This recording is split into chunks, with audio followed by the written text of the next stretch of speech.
Welcome back to the Top 6 show. An epic weekend, a crazy weekend, a shameful weekend of football to review, plus the Premier League action literally kicks off again tomorrow. So there is no rest for the wicked. We've got an amazing panel tonight. Igao is back with us. Henry talks football. Man like Staffy. Don is with us. Patrick back again. And CB will be joining us momentarily as well. Do us a favor, viewers, and hit the like button and make sure you are subscribing to the Football Terrace as well. And a little bit more on our sponsors. Match Bingo a little bit later on. How's the panel? Everyone well? Everyone good? Yeah, man, I FA Cup final. I should be happy. I'm chilling. I just found out Timber is back. He's in the academy playing. Okay. Found his level. Found his level. There you go. Timber, I'm all right, man. I'm all right. Still feeling a bit down about Saturday, but there's a lot of things to take from that game. But we'll talk about it. Don, we need you lot to level up. Tomorrow's your time. Oh yeah, for sure. I'm gonna be there as well, bro. We need to turn up. We need to turn up. You're gonna be in the home end. In the home end? You crazy? I was gonna say, be careful. There's no way. I'm gonna be in the home end. I'm gonna be in the away end, man. That's gonna be a long night. We'll be chatting about that game a little bit later, and I think it's a real interesting one, especially with Arsenal winning at the weekend as well. I do want to start with yesterday's FA Cup semi-final, because it was a shameful win. I am happy that the adrenaline's kind of cooled down. I'm a liar. I'm not happy to be in the final. I think that City are going to pulverize us because of how bad we play. But we are in the final. But I want to ask you a question first. Crystal Palace, they came back to draw 3-3. They almost won it at the end. All I've seen for about 24 hours now is that Coventry were robbed. Did anybody else agree that they were robbed and their last goal should have stood? Because the mainstream media are pushing this narrative that goal should have stood for Coventry. And I wanted to run that by you all, first of all. You know what? I think we were robbed of a moment, but the rules say that was an offside, so it's an offside. It's not actually a robbery. It's just you feel like you're robbed of a great moment, an FA Cup moment, a giant in Manchester United getting losing to Coventry, coming back from 3-0 down. It would have been a beautiful moment. So I feel like everyone's more upset at the fact that they're robbed of that moment of some historic FA Cup defeat over a Premier League giant. But really and truly, I can't really complain about that because we had a similar call go our way at the Emirates earlier in the season, and I was loving that. I was gonna say that what you're saying, it was actually that's you're saying it from your view, which I actually agree with. If you want to talk about the moment being stolen, that's a different conversation. There's people that are actually arguing the technicality of that VAR decision, which is basically what Terry's trying to allude to, that people are saying it wasn't an offside, which is insane to me because earlier in the season, as you mentioned, in the Emirates, we had a very similar offside decision being given. And you know me personally, I don't really talk about the referees a lot. So the fact that now United got the benefit of a VAR decision, which, if I'm being honest with you, I can't remember the last one that we had. Mainly because we've been so crap that we don't even score goals. But the fact that people actually sit there and question it, like, I just don't get it. Like, the VAR did its thing, and if you have an issue with VAR not being technical enough and the technology not being accurate enough, that's a conversation. But that's a conversation that we should have been having for about 3 years now. And they've addressed that anyway, because from next season, it's going to be the semi-automated version, which they believe is more accurate, but that can only come in at the start of the new. The funniest bit for me is seeing all the mainstream media pundits condemn the refereeing in the Forest game, saying Forest should have had at least 2 penalties, if not 3.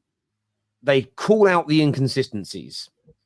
But then what they ask for in the Man United game is for the referees and VAR to not be consistent and just to give the goal, because again, if it had gone in, you could argue it was the greatest ever FA Cup comeback, maybe the greatest FA Cup semi-final in the history of football. So I can understand the want and need for it. But at the same time, it was offside. And as much as my team, you could argue we didn't deserve to go through, it would have served us right. We shouldn't be pushing for illegal goals to stand just to teach teams a lesson. So I think the mainstream media have been absolutely ridiculous when it's come to that element of the game. But Man United, one more thing to say. Go on.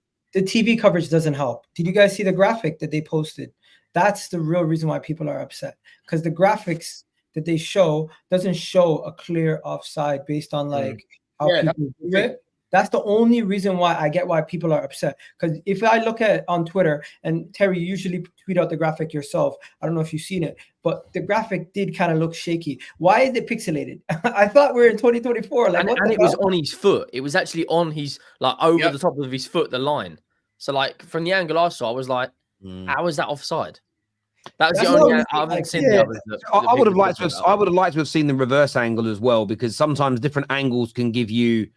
Sometimes something can look offside. You see the reverse angle and it looks onside, etc. But I do get what you're saying. But it's the same for everyone. It's essentially that angle you get has been the same angle for every offside for the past 3 to 4 years. And it's just, I think people were gutted that they didn't. Because I think it was, who was the female that was on ITV? Was it Eni Aluko yesterday? No idea. Chelsea. I can't. Her name is. Because I didn't watch the build-up. I only heard her talking afterwards. I just heard her voice. From Birmingham, she played for Chelsea for Kearney. Was it Kearney? Oh, was it Kearney? Yeah, I didn't see any of the punditry. I just heard her voice. And I know that Eni Aluko does a lot for ITV. But she was saying that she didn't even know it was offside because she ran off celebrating. So I kind of get that the media wanted that, and I get they wanted it, and I'm not bitter about that. I think it's right for everybody in football, other than a Man United fan, to have celebrated that moment. But asking for the rules to not be followed is crazy for me. Like that, the media doing that is mad. But away from the refereeing decision, Patrick, what do you think went wrong for Man United? Because we were finding it an easy game. We were 3-0 up, and then we made a couple of substitutions, and our whole world fell apart. Like, what do you personally put it down to? Jeez, where do I start? Like, honestly, where do you start? I think Ten Hag was naive in his substitutions and thought the game was won. And, you know, at any level, you never do that. Never take your foot off the gas. You guys became lethargic and just allowed the other team to get back in the game. And we all know that confidence is a massive thing in football. Like, no matter how good a team is, if they're short of confidence, the best teams can play rubbish. Good teams, when they get a bit of a flow and momentum, can play well. And Coventry had the bit between their teeth, and they saw you lot were vulnerable. When Casemiro, for example, is looking like he's 80 years old and completely getting ran off the pitch, and they're just wave after wave. And yeah, it's Coventry were in their flow, and you guys looked shaky and leggy. And I don't know, man. There's just no leaders on the pitch. When the going gets tough, there's no one in that Man United pitch that can really pick the troops up. You got good players on their day, like Bruno Fernandes. Technically, he's still a very good player. Like, you saw some of the shots he took and the passes. He's still fantastic. But I just see a lot of players that look like they don't want to be there. Rashford looks like he doesn't want to be there. Some of your main players look like they don't want to be there. No one really believes in Eric Ten Hag as well. You can see that with the stuff that's going on social media and outside of the dressing room. And it's just a club that doesn't look together. And, you know, yeah, in the end, you won it. You've got the better players, and that showed in the shootout. You've got players that have been there before, and that showed in the shootout. Obviously, Onana on his day is still a good penalty shot stopper, and that showed in the shootout. But Coventry just, you know, every fan would feel that they were hard done by. And I know by the letters of the law, it was offside. But like Henry said, the lines didn't look clean and they didn't look accurate. So we're still questioning, was he offside or wasn't he? It would have been fantastic for that moment to have stood. Imagine being 3-0 down with, 20 minutes, 30 minutes to go, and to score 4 goals. And that's crazy. It's insane. But it's one of those things. And I think, you know, the irony is that you lot could still end up with a trophy this season. It's crazy to think that. You know, it's like, it's insane. You could beat them on a one-off game. That's shame on the league, by the way. That's a big shame on the league. Now, all of you here should be sitting here embarrassed of yourself. I could potentially be the only one here, me and Terry. We could be the only one sitting here at the end of the season with a trophy. I mean, Spurs are confirmed they're not winning anything. Yeah, I said potentially. You might not win the league. Don is not winning anything. Imagine I'm sitting here saying I'm the only one here on this panel that might have a trophy. I'll phrase it different, because it's the second biggest. It's the second biggest competition you can win in England. Man United could end the season as the second most successful team in the Prem this year. Keep it. It's mad. It's madness when you think about it. Like, Ten Hag's one of the worst Man United managers I've seen in my lifetime, and he's in his 3rd cup final. Like, just dig that. He's in his 3rd cup final. Like, that game for me, though, he's so tactically naive. The game changed when he took off Kobe Mainu and Garnacho. That for me, like you're 3-0 up. You've got 20 minutes to go. You're up against no disrespect to Coventry, but you're up against championship opposition. There's no captains. There's no leader. There's no just see the game out. As soon as Coventry got 1 goal, everyone was like, yeah, this game's not over. Then they got a second. You're thinking, right, 10 minutes to go. Just see the game out. And then they get a third. And then, unfortunately, we missed out on one of probably the greatest comeback in FA Cup history. And imagine seeing Coventry in an FA Cup final like that. If you're a Coventry fan, that's the stuff of dreams. That celebration at the end from some of your players, obviously they're going to have to celebrate.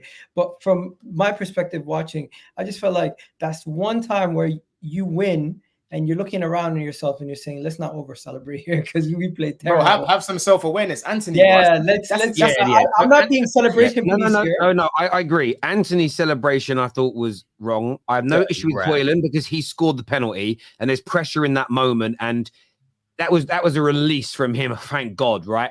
I get it. But what Anthony did was crazy. I thought Maguire probably did the best. Maguire did the best thing. He just turned straight to the Coventry players and he shook their hands. You saw a lot of other players in the middle. There was no reaction. I've actually never seen a penalty shootout win where I think it was Ericsson obviously run to young Hoyland, their fellow countryman, which made sense.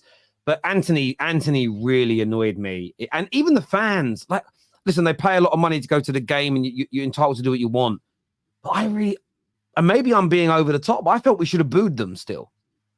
I felt they should have been booed. They should have held that. They should have held that. Rashford got booed. Rashford got booed off. Terry, the people who would have booed him already left the stadium and were trying to run back in after him. Yeah, it's true. It's funny. Did you see that picture? Did you see that picture of Dalot and Hoyland when Hoyland's like, Hoyland's celebrating and Dalot looks depressed. Yeah, literally. If I was there, I would have booed them. My brother came in when they scored and he got all in my face and ooh, and I was honestly I could have hit him and then he went in the other room and he went, I think it's offside. And I was like, it was weird because part of me was like, please be offside. Because I'm a Man United fan and I do want to win. There's another part of me was like, no, I want him to feel this. I want him to feel it. But look, it is what it is. It's crazy. But I did say we'd get through. And me and Staffy were proven right. We said it would not be easy. Yeah, let me speak on that because I wanted everyone to finish first. No, because I've had enough, bro. No. I swear you just reminded me. I've had enough, man. I sat there fighting for my life on Friday on straight facts, explaining why I don't go into any Man United games with chest.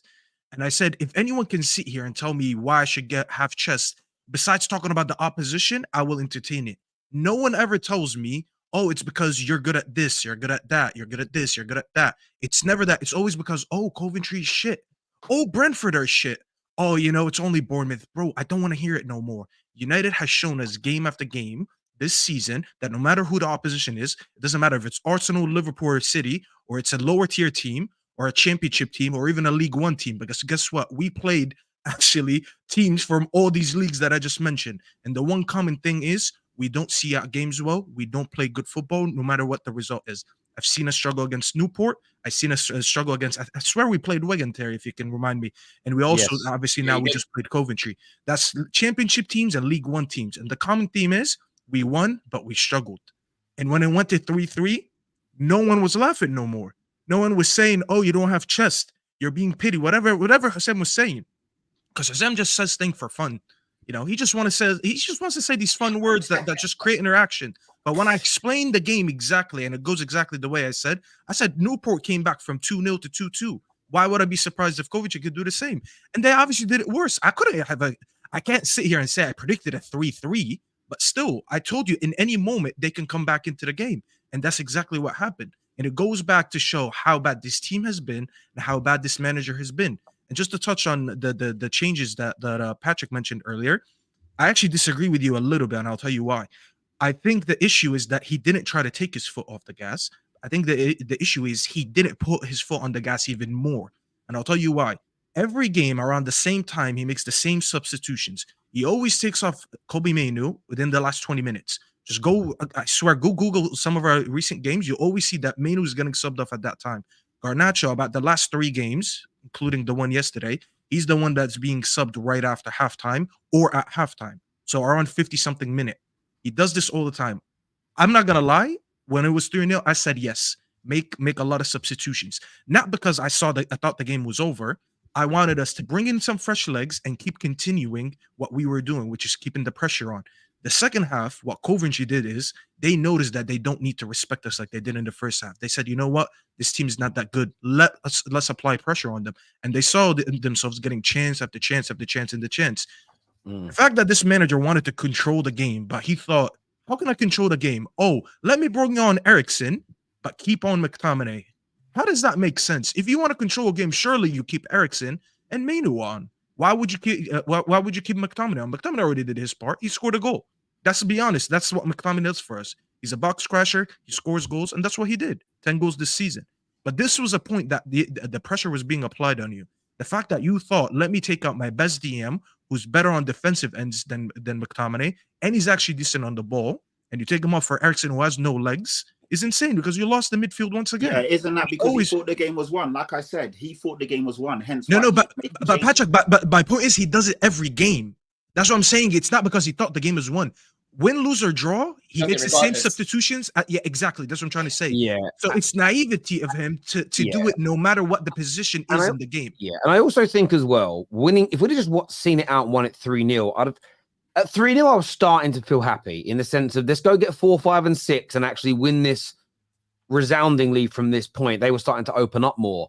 So, yeah, he does it all the time. And a lot of people have said what you said there, Patrick. United fans are, but he took his best players off when you're 3-0 up. That's normal. It also isn't normal when you've seen the amount of collapses we've had this season. You actually, I think it's in at least 10 games across all comps where we've conceded 2 goals in 10 minutes or under. And I think on 6 occasions, we've conceded 2 goals in 5 minutes or less. You don't take your best players off when you're that vulnerable. I think you take Rashford off as an example. You take McTominay off as an example. You take the players. I know McTominay scored, but that's all he really does for us. You take the worst guys off and you leave your better individuals on. And he just got so much wrong. But let me just add one more thing before you move on, Terry. There's players that played yesterday 120 minutes that didn't train all week. McTominay had 0 training sessions this week, and he played him 120 minutes, and he's been injured. Surely, if you want to take someone off to keep on fresh legs, you keep the players that have been playing. Manu hasn't been injured. He has been playing. How could you keep on McTominay and take him off when he hasn't been training? Maguire came out yesterday and said that he played the game, and he was like, if I'm being honest with you, I didn't train this week. Which means he played just because we had 0 center backs available. So that's another player that played with injury. And then we saw, obviously, Rashford limp off the pitch towards the end. That's what I'm saying. If you're going to make these changes, surely you're going to take off Garnacho because he's been playing a lot of football, and I agreed with it. But you're supposed to make a change on the other end because Rashford wasn't doing anything. What is Ahmad supposed to do? The only reason Ahmad came on the pitch because Rashford actually got injured to the point that he walked off. He was like, I can't run. I'm walking off the pitch. Imagine that's how far you need to go for this guy to finally make a substitution. And people still want to defend this guy. It is what it is, bro. I hope they enjoyed the FA Cup final versus City. I'm not looking forward to it. It should be, but I'm not. This here from Reese. Thank you for such an amazing donation. He says, Terry, I know it's frustrating results, but I don't personally think United has to go through as much of a rebuild as Arsenal have. This is from an Arsenal fan. I think the right manager will make a huge difference with the current squad as is. Youth, the highlight of your season. Listen, maybe not in terms of challenging. It depends. It always depends on how good the other teams are. If Pep leaves this summer, as an example, and Liverpool drop a level, then it might be easier and quicker to get back into title races. It's still going to take a good couple of seasons to get rid of the majority of this squad and add to it. But there are good players in the team. That's why we've been able to maintain a European position all year, even though I would say we play the worst football in the Premier League. So there is some truth to that. And this also says, also to Igal, still from Reese, season isn't over till it's over. Come on, you gooners, till the end. Never had we had something to close in my lifetime. 97. Sorry. Never had we He's had something born in 97. in my life. Oh, 97. I was about to say, you're 97 years old. Mate. He's born in City set unrealistic standards. Our form has won us the league previously. We'll come to this a little bit later when we're on the Arsenal section, my friend. But viewers, make sure like buttons have been hit if you've not done it already, and hit that like button. Obviously, the other semi-final this weekend, boys, the Pochettino Wembley Hex happened again. Chelsea lose at Wembley again. And it was such a frustrating day for all of us, I think. I wanted Chelsea to win, but just another limp performance attacking-wise with chances being missed, the final ball not being right. What was your thoughts on it, Ches? Hey, man. Don was telling me, Ches, come to the game, man. Come to the game. I was like, nope. I was like, I'm not trying to see a repeat of that Liverpool final. And guys, what did I see? I saw a repeat of the Liverpool final. Same thing, really. Still there for the taking. We were, I wouldn't say, people say we didn't turn up. I think we turned up because of passion. But in terms of the patterns of playing, that was too inconsistent, man. And we did create opportunities in the game, which we didn't score. I know we're talking Jackson a bit. And we're talking Chilwell, his opportunity at the end. Mudryk came on, was a bit meaty. But it's just a collective issue that, again, leads into another amalgamation of a loss of the final. Like, we're just seeing a lot of issues that we've seen all season in these finals. For example, the clinical edge to the team, the, you could say mentality to get over the line. Like, you miss a few chances, cool. But look at Coventry on Sunday, right? They missed a few chances here and there, but they kept on going. They got it back. Penalties. Why couldn't we do that? Better players. A team we haven't lost to this season. So I just think that we need, like the Superchats just said about Man United, we have a few pieces we need to get in order to get to over that line, up the table. But I'm not over deep in this game. This game didn't show me anything different, or it didn't tell me or reveal anything different that I didn't know already. We need a striker. We need a few more experience in the team. And again, the usual scapegoats will always be the scapegoats. People who don't watch Chelsea thoroughly or have agendas to run will always go for the silly targets that they believe to be the reasons why we lost these games. When, in my opinion, they're fine margins. The reason why they're fine margins is, other than the Liverpool game away from home and United game, I could argue as well, I don't think we've been outplayed by any big team we played. Even last season, we were in the Champions League, the same round as Arsenal are this season, where they're wanking off about. Yeah, we only lost to Real Madrid, fine margins. Do you know what I'm saying? Am I lying? If I'm lying, and we even had chances in that game. We had chances against Madrid playing Kante right wing, bro. That's how bad it is. My point is that, like, we just need, it's not going to happen, by the way, because our ownership has a certain way of thinking. Cool. But we just need, if you're going to bring young players, give me quality young players. That's what we need. And those small margins is what I think will help us over the line, like on Saturday. Because Nicholas Jackson, we all know, is not a clinical number 9. People getting onto him, you're being silly and you're being a bit disingenuous. He cost 30 million euros or 35 million pounds, right? He wasn't meant to be our number 9. Who got injured? Brogy didn't work out. Now it's our number 9. Still has 10 Premier League goals in a terrible season. So my thing is, we need to address that position. We need to address a few positions. And then again, Poch, is he going to leave? Look at Liverpool today. They might not even get Amorim. So who's out there to really replace him? There's people out there, but again, it's all up in the air, man. But on the game itself, didn't see anything new. And not disappointed, not really, just indifferent, really. We just fix these issues, man. All season missing chances, lapses in concentration. Even their goal was poor. Their goal wasn't great. Ball across the box, taps it in. Come on, man. And then the players, in which me and Dom was speaking about from the very beginning on this channel, Garage channel, all these channels, you need more experience. What's Chilwell done for me this season? What's Sterling done for me this? What's Sterling done for me this season? Guess he's our best player. Hang on a minute. Hang on. I understand that. Hang on a minute. We know who your best player has been. It's been Cole Palmer. How old is he? Okay, but I'm not going to be led into a question. When people say you need experience, it's exactly the same as the point you just made about young players. You don't need more young players. You need more quality young players, right? That's what I just said before. Yeah, exactly. So you don't need experienced players that flop. You need experienced players that deliver. That wasn't my point about in the future. I'm talking about right now. That's my point. You need experienced players, but what everybody means when they say that is they don't mean go and sign more players that will play like Ben Chilwell. They're saying go out and buy players that have been there, done it, worn the t-shirt, and have got experience that are also going to deliver for you. You need a mixture. There's no team in the history.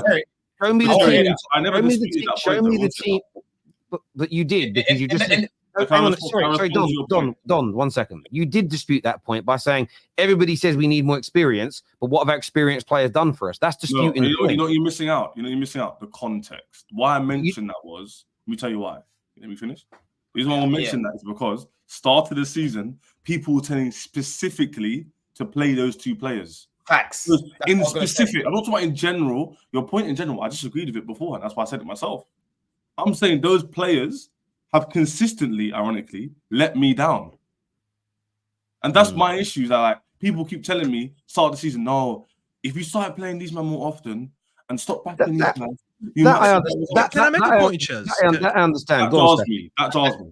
And that's exactly what I was going to say, Ches, as well. Because when I was asking for Maatsen to play at left back, who is this guy? He ain't played in the Prem before. He's like 5'2". What's he going to do?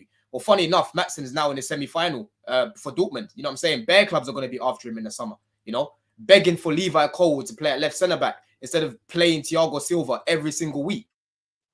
You know what I'm saying? We saw Silva getting cooked at the start of the season. Raheem Sterling stinking out the place week after week after week after week, and he still starts. You know what I'm saying? We've been seeing this all season. That's what Ches is talking about. The experience that we've had in this team at the moment is not of the quality that we need at the minute. So I'd rather give the minutes to someone else who's here long term. Do you know what I'm saying? But here's the argument I'm trying to make here, and I hear what Ches is saying, but I don't think because the experienced players you have been disappointing this season disputes the fact that you still need experience. It's like, and this was the analogy I was about to make. It's like, to be rude, no one even said that.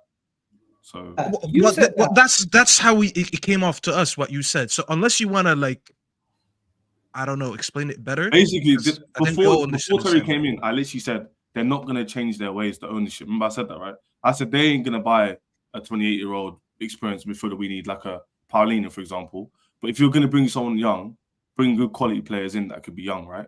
Arsenal's team is renowned for being a young team, and they're still competing for a league with a young manager, so it can work. But that element, that element, I agree with, because again, a lot of your younger quality signings have also not been delivering for you. But can I make a point on what Ches just said? Because I hate this. Cole Palmer has, Gusto has. Who else is? Petrovic, I think is he had a few mistakes recently, but he's been good. But how many of your young players have also stepped up and been good and consistent? I would argue. Yeah, not a lot. Petrovic and Gusto. Sorry, not Petrovic. Gusto and Palmer. There's only two standouts. 100%. Which is why we can't look at them, just them two, and be like, oh, see, let's just go young because those two young ones have been delivering. Because as we said before, from all the signings that you made, a lot of them are going to be, they're not going to stand out. And a couple of them will show quality. The ratio of how many good players that are going to come out from all the players that you signed, the young players that you signed, is going to be less good players and more busts. That's just how it is in football. This is not a Chelsea attack. This is just how it is. But what I'm trying to go back to is like the point of playing youngsters or experienced players. I understand that your experienced players have let you down this season, but that still doesn't change the fact that you still need experience on this pitch.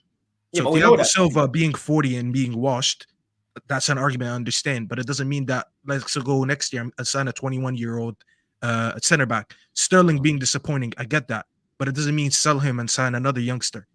Who else has been disappointing? Chilwell. Listen, Chilwell's ass. Sorry to say it. He needs to go.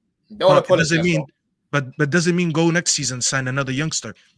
Your experienced player is letting you down. Does not dismiss the fact that you need to go and get better experienced player. And I understand what Ches is saying about the ownership and the recruitment style that they're doing, but that still needs to be corrected. Because I'll tell you this, Don, you know, me and you went back and forth all season about it used to be who's better, but now it's who's less crap. Let's be honest. First we were talking about who's better. Now we're talking about who's less shit.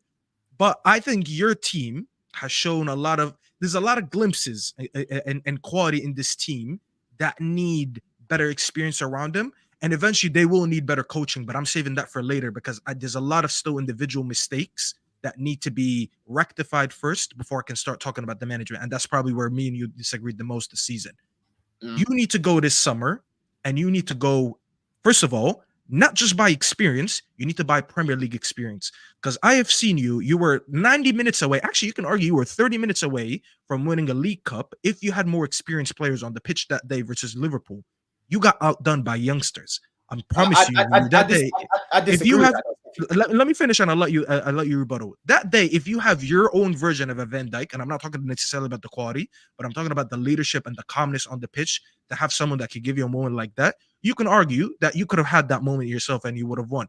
But you haven't seen enough of it this season, which is why, by metrics, going back to our comparison between Chelsea and United, you dominated on so many metrics this season. When you go look at your numbers compared to ours, the fact that we are sitting ahead of you guys in the table is a scam, because you're ahead of us in a lot of offensive stats and a lot of defensive stats. For fuck's sakes, we're sitting here with a negative goal difference and we're ahead of you guys.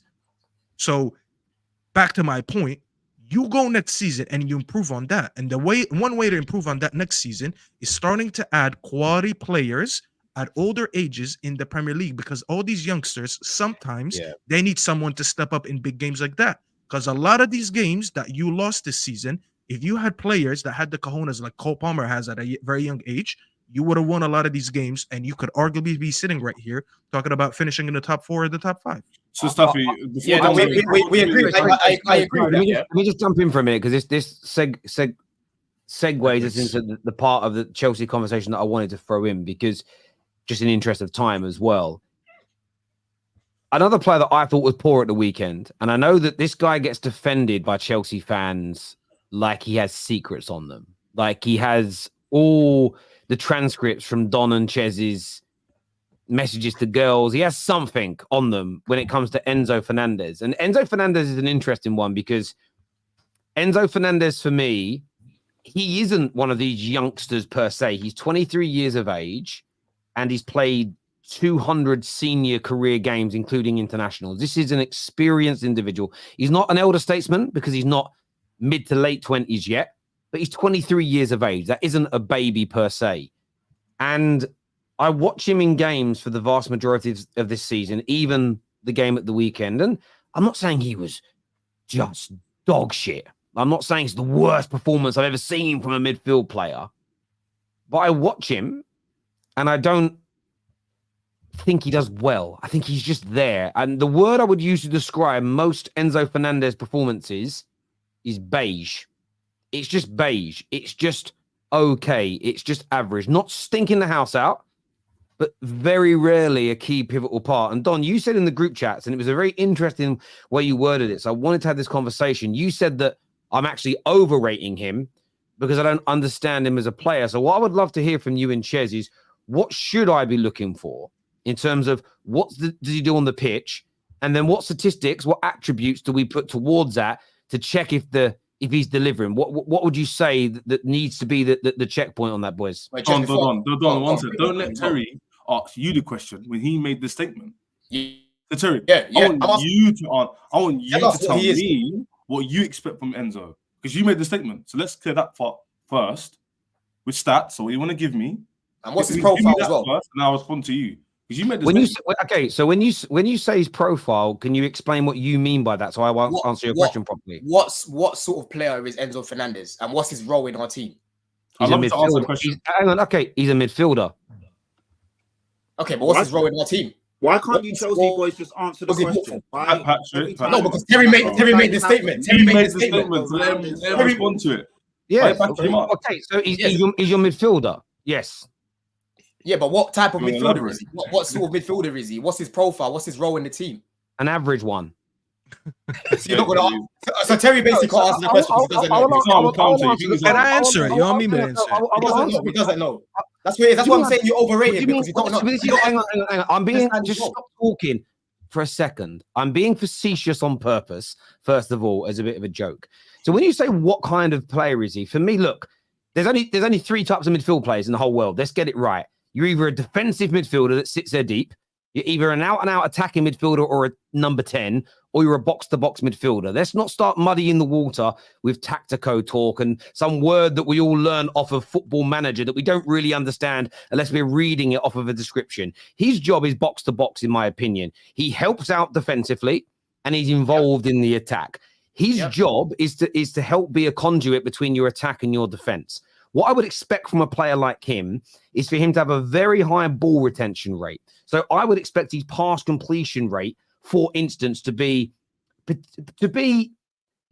fairly high. Okay, because that's what I would expect from somebody like him. I would expect it to be in the low 90s for a player that costs what he does. Okay, I would also expect him to be somebody that is creating chances in games, especially inside the big games. So I would expect him to be someone that does that. Then on top of that, I would expect him to be good in his defensive work. So I expect him to win a high percentage of his ground duels. I expect him to win a fair number of tackles, a fairly high number of interceptions. And I'm not saying that he doesn't do this on any level. But for me, when I looked at him this weekend, I think his pass completion rate was in sort of the low 70s as an example. He didn't create any chances. He lost at least half of his duels. How did he not create a chance? He created a clear chance for Jackson. Okay, Jackson on that, really please let me finish talking. So he did hit that ball from deep. But let me be honest with you. When Bruno Fernandes has a stinker, but he knocks 2 or 3 long balls over the top that Rashford runs in through on goal and has chances for, we all say that's not enough, Bruno. I say that's not enough, Bruno. So I'm not going to sit here and see one good long ball from Enzo over the top that caught out a high line and suddenly sit here and start saying that's a good enough performance. So let me finish my point. Let me finish my point. Carry on. So my thing is this. I haven't said he's shit, have I? Can we all agree? I've not said he's a crap footballer. No. I haven't said that he puts in awful performances.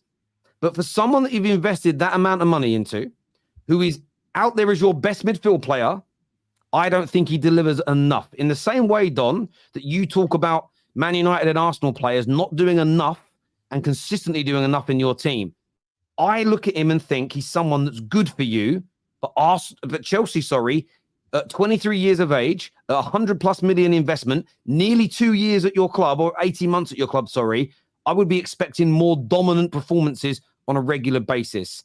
That is what I would say about him. Let me just say something before Gal comes in, because I've actually got a dip in a sec. I've barely even said anything, right?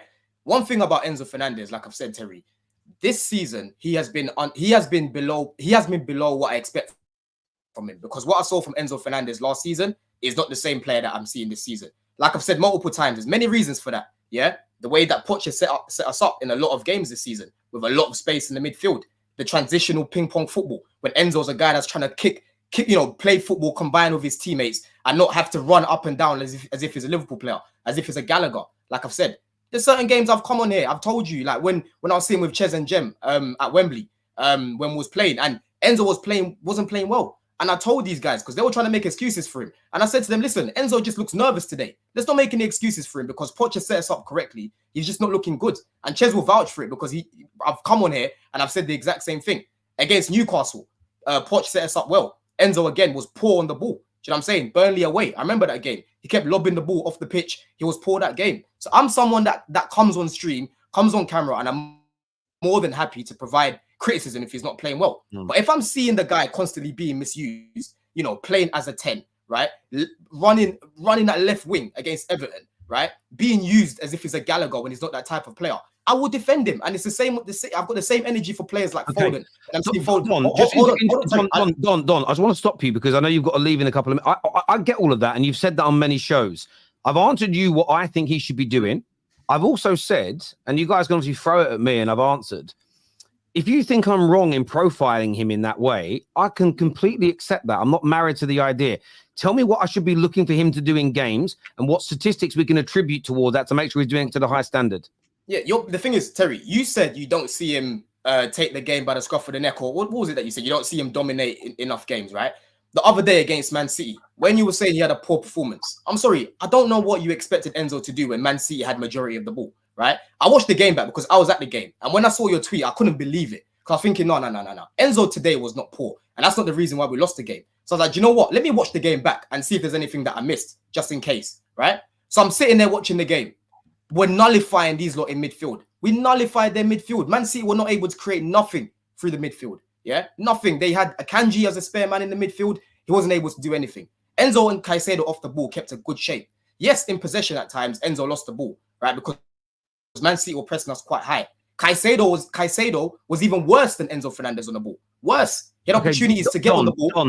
Don, I understand. Don, I'm going to cut you off. Don, I am going to cut you off because you're not answering the question. The question was, what should I be looking for, and what stat should I be attributing to that? So forget. Yeah, but you've answered the question. No, I haven't answered because you've asked it. You've answered it already. You've said what sort of player he is. He's a progressive. He's meant to progress the play from A to B. Stop a minute, please. Don, please stop. You asked me to give you my view. That's fine. What you've told me is I've misprofiled him. So if I've misprofiled him, tell me what I should be looking for and what statistics I can use to check that he's doing it to a high standard, please. You've told me I've got it wrong. Why are you going back? Why are you going back when you've literally just said what he is and you've answered the question? And we've all agreed that that's what he is. Okay, so we agree. Okay, so we agree. So then this answer. Okay, I didn't hear you. So I apologize. I didn't hear you say you agree with my profile of it. I'm not sure if anybody else on the panel did. I certainly didn't hear you agree with that. So if you agree with it, what should we be looking for? Because when I look at his game the other day, he was one of the most dribble pass players in your team. Okay, he didn't pass once. Okay, one of the most in your team. He didn't complete any interceptions. His pass completion was at 70. His pass completion was at 73%. For a deeper line midfielder, that is atrocious. How many so when passes? I'm looking, sorry. Wait, hold on. See, this is what I'm saying, Terry. This is what I'm saying. I saw at least 3 of his passes in the game where they were simple and he knocked them and he didn't find his opponent. One went out for a throw. There was also a counter attack where if his control was good, he'd have run through on goal and his first touch was awful. So I do look at some of the stats and I also look at really important moments in the game. And I personally feel if any one of our clubs drops 60, 70, 80 million plus on a player who isn't a baby, who isn't 18, 19 or 20, we should be putting pressure upon them. Sorry, you said in the group chat that I misprofiled him. You said why are we going back to, if you're not going to let me talk, what's the point of me being it? It's not about letting you talk. It's about answering. You don't let me talk. You don't let me answer the question. You're not answering the question. You start speaking about one performance. You keep going back and talking about misprofiling, where we've all heard what you've said, and we all agree that's the type of player Enzo is. And you keep going back to that point, bro. You're not making any sense, bro. What should I be looking? So in that profile, according to you, on that profile, what should I be looking for us to say that's a 8 out of 9, a 9 out of 9? What is a solid performance from a man of his profile? Break it down in words, and then the stats that we need to back it up. You said you expect Enzo to dominate midfields, which I agree with, right? Because Enzo, for me, on the ball is a good player on the ball, and like I said, he helps us progress from A to B, right? We're talking about the Man City game in isolation, yeah. Where Man City had. I'm talking about, because we're talking about that performance. You said, it was a poor performance. You want to talk about Enzo? You want to talk about Enzo in general? Okay, I can talk to you about Enzo last season, because Enzo last season was our best player last season. He joined in January and he was our best player. Yeah, most of the time he was doing his job every single week. That's why you barely even heard anyone speak about his price tag and whatever last season, because he was playing well. It was similar to the Palmer and Gusto situation where we finished 12th, but Enzo himself was doing his job. Like I've said, this season, Enzo has been the same player. My wife just heard you say this. I'm gonna dip. I'm gonna dip because you have to hear this. You have to hear this. You're just gonna keep cutting me off. My wife was literally in the room getting. You're just gonna keep cutting me off. She heard you say Enzo's your best player, and she says, "What does that say about your whole team?" Because, bro, everyone knows. I can't lie. Let me land my point, because I'm about to go. I'm trying to land my point. You don't just keep cutting me off. Yeah. Like I said to you, Terry, this season, like I've said, no one's denying that Enzo hasn't been the same player from last season. Everyone knows this, right? For me, I expect more from Enzo because I put him at a higher level. I don't think he's world class. I don't think he's a 105 million midfielder like people think on Twitter. Me, I judge him as a 50 million player, right? 50 million player, because that's what his market value was. Everyone understands the context why we paid what we paid. Now, when you talk about the game the other day against Man City, right?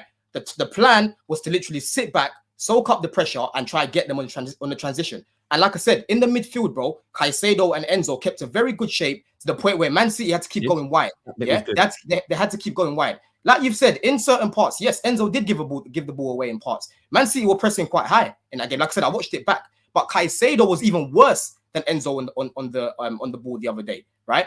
There were so many times in the game, about the first 25 minutes, KDB and Enzo were both getting stuck in, to the point where the commentator even said, Enzo and KDB are getting stuck in here, right? You said, he got dribbled past the Moses, and he got dribbled past once, right? And he won the ball back twice as well in that time. He barely got on the ball because Man City were keeping it. But like I said, they weren't able to do anything through the midfield, so they went wide. And the game changed when they brought on Doku. Do you know what I'm saying? The only chance really that I can remember Man City creating that was a little bit clear cut was when KDB played it to Foden. That was the only time when they played it through the midfield. Other than that, they kept going wide because they literally nullified them. And like I said, that was the game plan. But of course, Terry, when we play most of these teams, I do expect Enzo to get on the ball a lot because he's the dictator. He's the guy that's meant to be dictating the game, like you said. I agree with you. And we've seen him do it in certain games this season, bro. I've got examples where he's done it this season. Done it against Liverpool. He done it against Liverpool first game of the season. Don, can I interject for a minute? I listened to a lot you've said, and I understand it. You're still not answering me the question of what should I be expecting him to do in games and what stats can I attribute towards it? I've answered your question, bro. He needs to dictate games, is what I'm saying. He needs to control games. Tell me what that looks like. Tell me what that looks, because I understand it means obviously getting on the ball, like you've said. In terms of the build-up, he needs to be there to help Caicedo. Because for me, Caicedo by himself in build-up is a big hazard, right? Caicedo is okay, is decent on the ball. He's not Lavia, for example. So he needs Enzo to basically hold his hand, in my opinion, right? And like I said, when we're in possession, I expect Enzo to be making those late runs and trying to crash further up into the box, right? That's what I expect from him. Like basically what you said earlier, box-to-box midfielder. Do you know what I'm saying? So that's what it is, isn't it? And CB keeps saying 22 out of 30 passes. I'm sorry, Man City had majority of the ball. I'm not surprised that Enzo barely had any touches. Yeah, but he was one of the few players on the team that got touches. That's not excusable, bro. I'm sorry. Caicedo and Palmer had more touches than him. I'll look at this. I thought defensively, Caicedo is not as good on the ball as Enzo, but that doesn't mean that he doesn't show up for the ball. And this is what you should be expecting from him. I mean, Caicedo's completion rate was 10%. Yeah, but we mainly build up on the right. This is the point I'm making, though, Don, about Enzo, because he's box to box. I think defensively, or in terms of keeping your shape, he does well at times. But it's what he does in the movements forward. It's just nowhere near the standard. And yes, sometimes he's played more further forward. And I get people say that's the Gallagher role. He's not built for that. Well, get on the ball and thread some balls and start creating some chances. And I just want to ask you this again to clarify. So you won't ever judge a player, even on a rival's team, based on the price a club paid for him. You're only going to go by market value. There's context for every single person that you pay for. Like with the 105 million for Declan Rice, that 105 million was paid because of his CV, bro. Yeah, the context for Enzo Fernandes, it was completely different. Enzo Fernandes, if you're paying 100 million, right, usually you want to go buy a world-class player, right? But we know what the market is like right now, like I said. And if we waited until the summer, we would have got him for a lot less. But the problem is, we didn't make Champions League football, Terry. Real Madrid would have wanted him. Man City might have wanted him. Liverpool might have wanted him. Would have lost out. So we had to go and buy him in January. But me as a fan of the club, I understand the reason why we paid what we did. I don't judge him as a 105 million player, bro. Do you know what I'm saying? He's not here. I'm judging Anthony was 18 million value when we bought him on transfermarket.com. I'm judging him as an 18 million pound player moving forward. Anthony, you lot could have got Anthony for what, 40 million? And then you lot messed up. So based on, he's not an 80 million player. Exactly. So I should judge him as a 40 million player or judge him on what we spent? Bro, you should judge him on what he is. You know he's a 40 million. I don't know how football works. I don't think football works like that, because I think what you're doing is actually removing the context that your club felt that he was like worth the valuation. And not all the criticism goes into the player. Some of the criticism goes into the ownership who buys it or the manager who wants them, because it's shared amongst everybody. But I think if we start removing what you pay for a player, I get what you're saying, Terry. Just to elaborate my point a little bit more, right? It's nearly, like you said, it's nearly 2 years in. For me, Enzo Fernandes has the ability to become world class, right? In a few years' time, we'll see what happens with him. He's still got time on his hands, like I've said. You know, he walked into a mess last season. This season, again, it's been a bit of a shit show. Like I said, he's got a manager that's prioritizing Gallagher over him. He's got a little bit of time there to still learn and get better. Do you know what I'm saying? But for me personally, like I've said, he's not a 105 million player. CB's in the back there is getting mad because he has people in spaces that tell him Enzo's world class. I've told him Enzo Fernandes is not world class. He needs to, whoever tells him that, he needs to tell them to go to church and that. Do you know what I'm saying? Get special deliverance, because he's not world class. He's just a good player who can become world class in the future. Do you know what I'm saying? But I feel like every time we lose a game, like even the other day, people are running straight to Enzo. We didn't lose that game because of the midfield. We lost the game because of the finishing. You know what I'm saying? Let me say this. If Terry's saying, he needs to perform better, his stats aren't looking good, in big games, he can go a bit hiding, I don't think anybody's disagree with you. But obviously, we're going to defend the hyperbolic nature of these statements. When people say he's rubbish, he does nothing, when he actually does play well. That's one thing. That's my only issue. And the way you were talking before was very disingenuous to say that when we have a bad game, I predicted this. If we lose the game, Enzo's going to get stick. What happened? Enzo didn't have a terrible game. But Chez, you've been on shows with me, because actually when I sent you the DM earlier, one of your first messages, I saw it from like early 2000s, right? 2020. You know that's not how I am. I haven't sat here saying he's crap. Those words are never really. Again, I might say things as a joke every now and then. There's a comment here from Blaze actually. It says, I really wouldn't mind Terry's take on Enzo, but when I see Højlund excuses, even though he's also cost big money and speaks. Well, firstly, he's 2 years younger, so he's 21.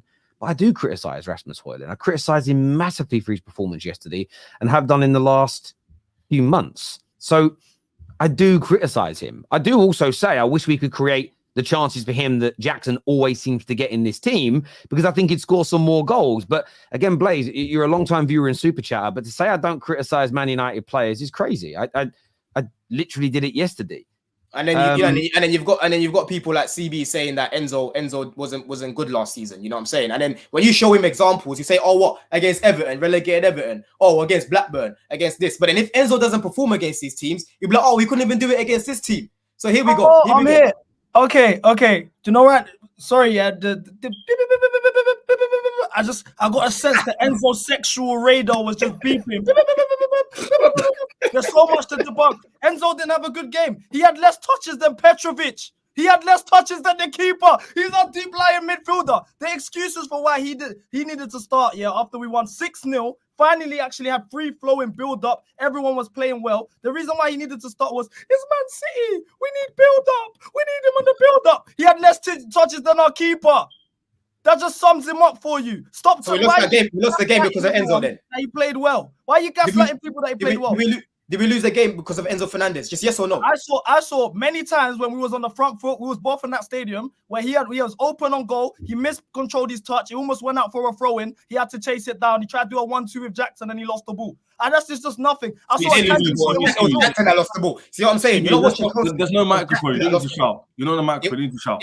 My question to you is, Jackson that lost the ball. My question for you is, CB. Did Enzo? He played poorly yesterday, right? What do you think about him as a player? Because obviously you have a lot of energy. You're typing. He didn't even play poorly. That's the thing, though. What do you think about it? He did his job. He did his job. He is a talented player. Right. I don't think he's due to his physical limitations. He's not suited for the Premier League. He doesn't have the physicality.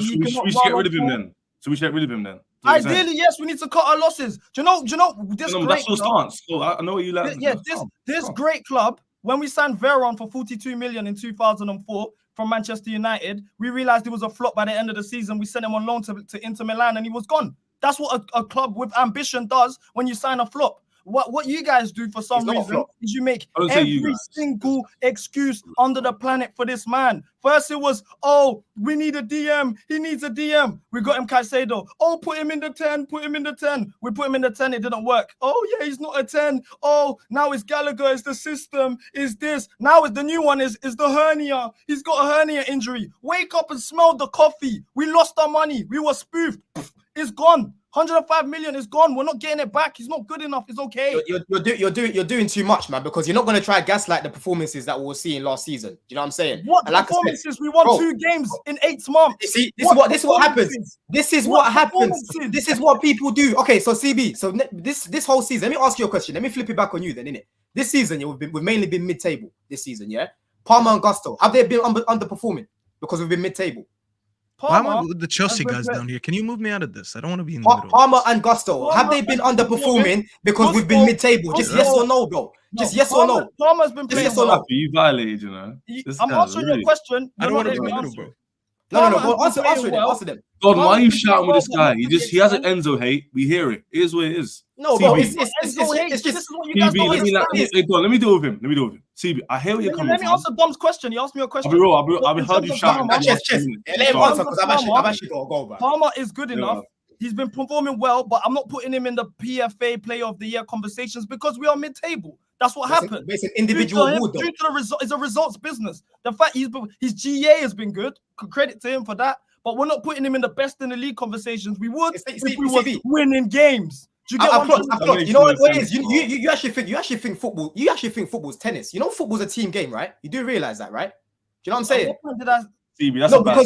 Because last season, Enzo was playing up for guys like Sterling, guys like Havertz, these bums that kept missing in front of goal. We could barely score last season, yeah? There was a period, Ches, I remember in the season from like October, was it November to like January, yeah, where we scored 4 goals or something ridiculous like that. Do you know what I'm saying? January, goal of the month. We had one goal to pick from, bro, and that was João Felix. Interesting, because for some, I'm so happy. Hold on, CD. Hold on, CD. Let me finish. We don't improve on the pitch, but you're mentioning a time in the season when we couldn't score goals. We score free flowing football now. We didn't improve.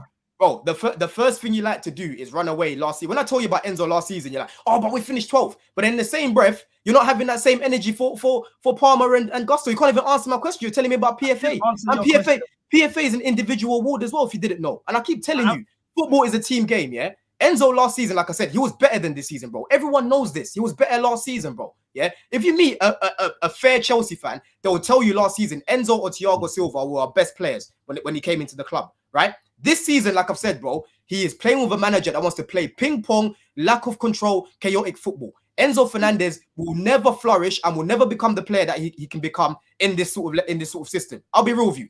I'll never see the best of Enzo in Poch's system unless Poch decides to adapt. Do you know what I'm saying? Okay. I'll never see it happen. I want to throw stats out on this one just really quickly, because and then I want to go to some of the rivals on this. They've been sitting there patiently. Just looking back on last season to this season, in terms of chances created, through ball and crossing accuracy, through balls per game, and layoffs resulting in an attempt on goal, Enzo statistically has been better this year than last year. But yet, most Chelsea fans say that he was better last year. I remember both numbers are poor, but crazy. When I want to say it to you, I remember literally in the summertime, everyone was saying what they're saying about Palmer now. They were saying, if Chelsea don't fix up, Enzo would want to leave soon. Enzo Real Madrid. I was obviously, you might go, I don't see those articles now. Of course you're not, because your agenda doesn't match that, does it? My thing is this: Stevie don't rate him as a player. You might not rate him right now as a player. Patrick, Igal, whatever, Henry. My issue is when we talk about other players like Højlund, for example, like Havertz, is the way you put them on the pitch, the way they're positioning the team, the tactics. But when it comes to other players, higher price tags, with the way they look, their names, where they come from, people have a different kind of narrative. My issue is keep the same perspective for all players. That's very disingenuous. I'll be real. Enzo is a system player, bro. You know. No, he's not, bro. No, he's not. No, he's not. Don't do that. Enzo, yes, he is, bro. Look, Staffy, it is clear proof to me that he is, bro. Because Don, you guys hyped them up for the World Cup, and that wasn't a system team. That was an individual team. Hold on. Let me tell you. What do you mean? Let me tell you something. Last season, yeah, Potter's system fitted Enzo Fernandes, right? And it was clear to see that he was able to perform in that system. This year, a system that doesn't help him, he hasn't been able to put up the same level of performances, bro. And I can acknowledge that. Do you know what I'm saying? So for me, like I've said, I don't see Enzo Fernandes putting out these level of performances if he played for Arsenal, if he played for Man City, if he played for these sort of teams. But this system that is in right now, like I said, it doesn't help him, in my opinion, bro. So you're saying he's a luxury player? Am I right? Am I wrong to hear you? No, he's a system player. Clearly, Chelsea spent 100 million on a guy that can play in just one system. That's insane. Talk about that, Henry. He is the biggest flop we have ever bought. 100 million. Whether he's valued at 100 million or whether they paid 100 million, the output does not match what you paid for him. And every fan who goes to the game or watches Chelsea as a rival looks at his output. And let's be honest, this season he's been a 6 out of 10. Like whether you're kind to say 6 out of 10. Right. Chelsea's best game this season. Maybe I'm being a little bit like nice to him. Chelsea's best game this season. Chelsea's best game this season that he didn't even play. Cole Palmer scored 4 goals. Hold on, Igal. One second. I didn't even say 2 sentences. What's going on here? No, my issue is though. Let me learn, man. Let me learn. I can't even speak. Gosh. Listen, I get it. Go, bro. Damn. Let Igal finish, and then I'll come to you, Ches. I didn't even say a word. Listen, the reason why people make fun of Enzo Fernandes is not only because of his price tag, is because people had high expectations for him. And he's performing at a level where if Scott McTominay had that performance versus Man City, he would have got criticized and called us hiding. He got 22 passes completed after 30. You watched the game twice, live and on TV back when you got home, and you couldn't even see that. I'm sorry, bro. I'm not even going to say you're being delusional. You're just backing your team, and you want to be hopeful. Firstly, that's rich coming from you. No. I am Yeah. giving you a Just fair before you come in, analysis. I got one One thing to second, say. I back my point with stats, and you're Don, trying let to me talk respond about to him deflection. I want real blue. I actually want to know your perspective. Okay, I've never what the come hell's the across point of with me even you, talking? Chaz. You guys, Hold you on, Chelsea hold on, guys, are Stevie, all wait, up wait, in your wait. feelings. Guys, one Get at out a of your time. feelings. Guys, I'm gonna jump in one at a time, please. This ain't a One space. second. This ain't a space. Facts This ain't a don't have space. time for your feelings. Get out of your feelings. The reality of the situation is your boy has not been playing well. When you have guys who are not midfielders like Kai Havertz in my team getting more touches per 90 than Enzo Fernandes, it's a joke, mate. Get out of But here. hold on, Don, Miguel. let me go. Back to the Let me go. system again. My You've gone back problem to my is point this. about the system, bro. You've My gone back problem to is my point this, about the and to system. answer CB's question, He's a 'cause you deep say line I'm a- midfielder. One sec, Nothing guys. about the One system sec. says he can't touch the ball more than 30 Bro, times. most of the games we I'm don't. sorry, Hold Chez, on, stop interrupting. most of the because games- The point hold on, between Nick, me and bro, Don, like, Don is chatting let me shit. respond. Let me Stop respond chatting to it, shit about please. Enzo. Look at the You're numbers. talking Look at the was, bro. You're talking performances. was. Why Can we just is it? move on Why and talk is about it? this Why is £100 it million when flop? you Can we finally just have? move away from Why Chelsea? is it when you finally have Enzo? No, we're not. Enzo I out wanna of the respond. team. Hold on, and let a him land. Let him midfield- land. Why is it when you have Enzo out of the team and a midfield of Conor Gallagher and Caicedo and Cole Palmer did more damage than what you had in the past couple of weeks? Why is it every time this guy's playing and he doesn't do well, you're blaming the system, you're blaming other people? He's the midfielder. Call for the That's ball. it. And when he, Why are and you if he does well, it'll be like, look Wait, at can I my say boy. something? Can I say He's something? Can I say something, please? It's what Egal He's does. hiding. Let me From respond now to on, Egal. from now on, Guys, I'm calling him. Ches, From now final on- point. Sorry. From now on, I'm calling him Enzo McTominay. That's what I'm calling him. 'cause Thank that's you, what he's Gal. doing. I like Thank that. Final point from Ches, then we're moving on. Please Let me just say respect this. Let me McTominay. just though. say this, yeah. Lovely points from Egal there, and I'm going to use his points to prove my point, to answer CB's question as well. My stance is he's underperforming. I'm not going to be delusional defending for no reason. I can own it. Underperforming. I expect better. System or no system. Players are their own player, innit? They can do the most they can do. This is rich coming from Egal and his fan base, who called Kai Havertz Shy Havertz. They're all mocking the same guy they're twerking for online. The same player they told me was crap, can't score goals, can't do nothing. They're praising in their team, putting him in their team in the seasons.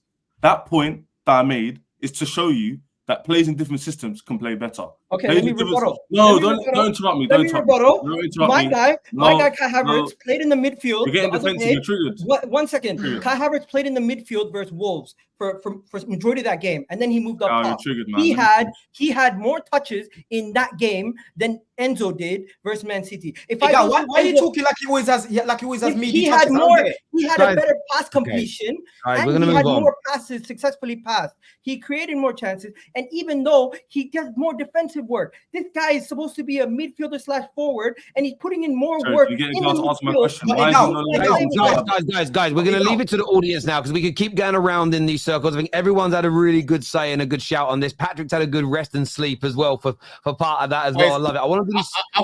I've actually Yeah. got to go. I've actually Cheers, got to mate. go. But big Cheers. up. Love. Cheers, mate. Thank you. Appreciate it, Don. Top man. We're going to do some of these super chats. We are wasting time on a potential championship club, is what Guna Carlos says. Pogba got criticised for doing more. I agree. If More we are than being months ago, honest, if you remember, I said he's going to get the Pogba treatment. Saying Look about at us Pogba, months though. later. That is what it is. Bro, Saying he's McTominay has been better than Enzo this season. Facts. Yeah. Kai Havertz, 65 million, getting the vital GA in the title race. Enzo, 100 million, looking average in a mid-table team. And you That's want the same narrative for both players. Jerry, he doesn't understand my point. Can't use critical thinking. My What point about was, Jorginho? What a about gal Jorginho? was twerking online, calling Kai Havertz Shy Havertz. He was wanking his sock, going, "Oh, he's crap." He comes to his club, he's twerking for him. That's my point. Because But he's that's- playing well. So how can Egal you is debunk Egal, that? though. Debunk that? Ches, come on. Egal is Egal. No, No, but that's That's not my deflecting. point, though. What does You that know have to what do I'm with my saying?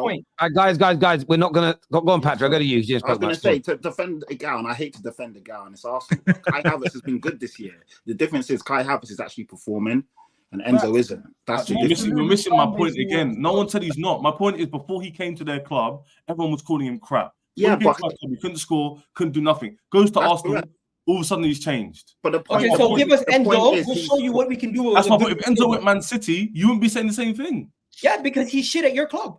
So That's we're gonna not follow true. that. I'm not gonna lie. I'm not gonna lie. Yeah. Egal, you just did yourself there. Egal Is just that- did. you just You proved my just point. No, yes. my You point just is- did my yourself point there, is Egal. He's not Egal, hold on. performing well. We don't know what he could do in a better Harry, he team. just- Maybe Egal, he has a Egal, point. Egal, Egal, But Egal. I don't think You he's can't that. criticize him. Sorry. You can't criticize him personally for the player that he is but then you say if I put him in a better system, we'll show you how good he is. Because you Because either rate him or you don't rate him. One second. You can't say one the second. two things I rate together. Arteta because he keeps fixing players. So I'm not. There's Yeah. nothing wrong with the player. There's I'm an the other issue way. with the way he's I being employed. I look at Enzo and I think maybe, just maybe, it could be. I'm going to say the words Karol Proborski. That's how I'm feeling about him right now. If you're old enough and you know, Karol Proborski looked amazing at Euro '96. Man United bought him. Didn't turn out so well for us. I just see Enzo as another one of Chelsea's signings that won't succeed here, but when they move on to the next club, they perform to their potential. That could very well be the case. That could very well be the case. Suited to another league. I don't think he should be in the Premier League. If he was in Serie A or La Liga, I agree with that as a well. lot slower, he would perform well. Put him in La Liga and he'll cook.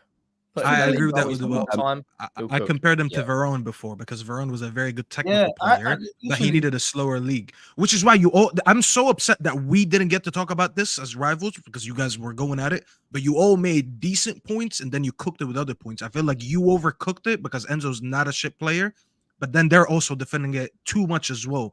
I feel like we could have criticized him within the 90 minutes in isolation because within the 90 minutes, what Igal was saying is correct. It does forget the system sometimes. In a big game like this, sometimes all you need to do is do what you do best, which is show up for the ball, distribute the ball, and take over the midfield, which is something you should have done against a fatigued Man City team. But the overall thing of Enzo being a flop, I feel like it's more of a system issue and it's more of the players around him. Because if you give him a Lavia instead of a Caicedo, and you still use him the way that the manager wants to use him, Lavia will give him the ball to do what he does. So it is a system issue, but he was also very, very poor in the 90s. Yeah, and either way, though, when you're arguing over whether it's a system or it's the player, if Chelsea have a system, which I don't think they're moving away from anytime soon, it becomes immaterial. If he isn't delivering for your club, move him on. It doesn't really matter how good he is when he leaves. Move him on because your club plays a certain way. If he doesn't fit it, I don't get the defense of it. And this year it says to me, Terry with his Endo agenda every show. Enzo has not lived up to the price tag and our midfield does not dominate. You know this. What do you want us to do? Push for your club push your club to sell him and bring you someone in that does help you do that. Rid of him over the manager. Are we okay, let me stop you there, yeah? Let me stop you there. For starters, yeah, we have never seen Enzo is 6 months. When we signed him, he was 6 months removed from the South American League at River Plate. He played a couple league games at Benfica. 6 months in Europe. He played in the World Cup. I've mentioned this on the show before. The players that broke through in the World Cup last year was Goncalo Ramos, who's doing nothing at a club level. Amrabat, who's doing nothing at United. Unahi, he's been underperforming at Marseille. Enzo and Alvarez. Alvarez hasn't been playing. He started the season well, but he hasn't been up to scratch in 2024. So from what we've seen, all these players I've named, this World Cup isn't a parameter to judge a player and say he's world class. That's not how it works. And then what really annoys me in terms of our board and our directors and so forth is we saw McAllister be the best midfielder next to Enzo. We saw McAllister be the best midfielder next to Caicedo, and we made the same mistake twice for 220 million. So God forbid, if I'm upset that our team's handicapped, our manager has no choice but to play this pivot of Caicedo and Enzo, which doesn't work. You were slandering Gallagher. You and Dom slander Gallagher. The only reason Gallagher plays is because he has the physicality to cover up Enzo's slack. He does everyone's jobs. If you look at the Premier League stats, grounds covered. He's there. He's the most in our team. He is a shambles. So when you guys, all the Enzo sexuals, diss Gallagher, it kills me because the reason Gallagher plays so much is to protect you. So if you want your man to work, stop dissing Gallagher. You guys are yin and yang. Like, it kills me, man. I hear you guys. Reese here says, Ches, valid points about youth. Difference is our youth are game makers. Too many youth in Chelsea right now, but no one there to guide them. Jorginho has been an influence on the Arsenal youngsters, who is a Chelsea main player letting the team up. Yeah, I mean, I think letting Jorginho go now actually looks like a big mistake. Bro being best Chelsea player is not a compliment at the moment. I want the same energy Chelsea fans had for Pepe and Sancho, etc. I think that's why Don gets a little bit of shit, is because Don is so critical of everybody else's players, but so protective of his own and doesn't ever apply context to no one else's players. Igal and Patrick's faces when CB was cooking Don is priceless. Love to see it, is what LJ says. Reese here says, getting married on Saturday. Shout out to my Paul fan, Adrian. Hope you win. Nothing else, mate. Big up, Reese. And thank you for donating 50 memberships to people watching as well. KDB and Salah looked out of place at Chelsea. And that was in the era where you guys didn't develop your youth players. You stopped after Terry, really, and every young player. If they weren't ready, that was when you were in the win. The irony is, though, they won the league that year. I don't think they cared. Yeah, no, that's not what I'm saying, though. That was in the era where also Enzo be kicked out your team because it was play well and win now or you're done. So you didn't have 2 years to settle at Chelsea. It was you play now or win, or you get the hell out of here. So that's what's really interesting about Chelsea fans. They pushed the club to have the same mentality Roman did, but they're treating certain players unlike Roman did. That's not interesting. I'm literally said here twice on the stream. I'm now in the same maturity of my ownership. I have to be. Like, I still want the same standards, but I have to be realistic and say they're not going to get experienced players, are they? No, I hate that, Chess. Let me stop you there. You see this word realistic when we ask for players or experienced players because of this under 25s models, and they say, oh, it's not realistic. Realistic is another word for I'm lowering my standards. I'm accepting that we are mid-table 2 years in a row with what this sandwich that these directors have cooked up is a mess. You know, when in terms of the under 25s model, at the end of the day, Bowley and so forth asked for under 25s model. Why didn't we go for the creme de la creme of the under 25s? In January 2023, we was a Champions League team. We drew in March, we drew Real Madrid in the quarterfinals, and we was excited. We was like a gal saying, yeah, bring on Real Madrid because we had them 2 years in a row. You look at the creme de la creme of the under 25s, we didn't get Jude. We didn't get Declan Rice. We didn't get Musiala. We didn't get Rodrigo, the top under 25s. We spent on random ass players, excuse my language. And then you look at the Real Madrid's model, who brought in Tchouaméni, Camavinga, Jude Bellingham, Endrick, Mbappe's coming in. They have Mudryk and Cruz holding their hands, teaching them the values and the standards of their clubs, not throwing them in the deep end. They're linked to Euro. The difference is if Euro comes in, Alaba and Rudiger are there. Endrick, by the time he's 23 years old, Mbappe's 29 on the way out potentially. That's how you run a serious under 25s model. Not getting rid of all of these players, not taking in randoms. Now we're going to watch. Everyone agrees with you, though. You're not just what I said. I don't disagree with that. No, but you know when you're saying realistic, because now our wage bill is capped at 150k per week. No top players are coming here for 150k a week with no Champions League football. So now we need to move on. We need to move on. I know Terry wants to move on, but the whole point I'm trying to make was before the ownership came in, we were literally all complaining on the terrace about how old our squad was. The fact it was declining, our trophies were getting depleting a bit, finals were losing. The same we are now. People wanted a complete change. They've just gone to the extreme. Yeah. Somewhere in the middle. I agree with that. Viewers, make sure like buttons are hit. Make sure you are subscribing if you haven't done so already. I want you to go and check out Match Bingo. They're our title sponsors tonight. It's an amazing game to play during Premier League games. Get your bingo cards in now for Arsenal versus Chelsea tomorrow, which we're moving on to now to talk about. We are going to preview that game. I'm going to go to the rivals first on this because they've been sitting there quite quiet for the last hour. But check out Match Bingo. There are still lots of free cards to give away until the end of the campaign. And the best part about this game is that lots of the proceeds go to charities of your choice, and you help to set that up. So not only are you having fun, enjoying the games, maybe winning a little bit of money, but you're also helping some amazing causes as well. So scan the QR code above Henry Wright's head or click on the link in our description below. Oh, yes, I thought you were asking a question, but he's pointing up there. Igal, big game for you. Big game for you tomorrow night against Chelsea. Obviously, they're off the back of this loss, but their record against top 6 opponents hasn't been bad this season in the context of things. A lot of people predicted Arsenal to lose to Wolves and to maybe drop points in this game. How confident are you feeling going into it?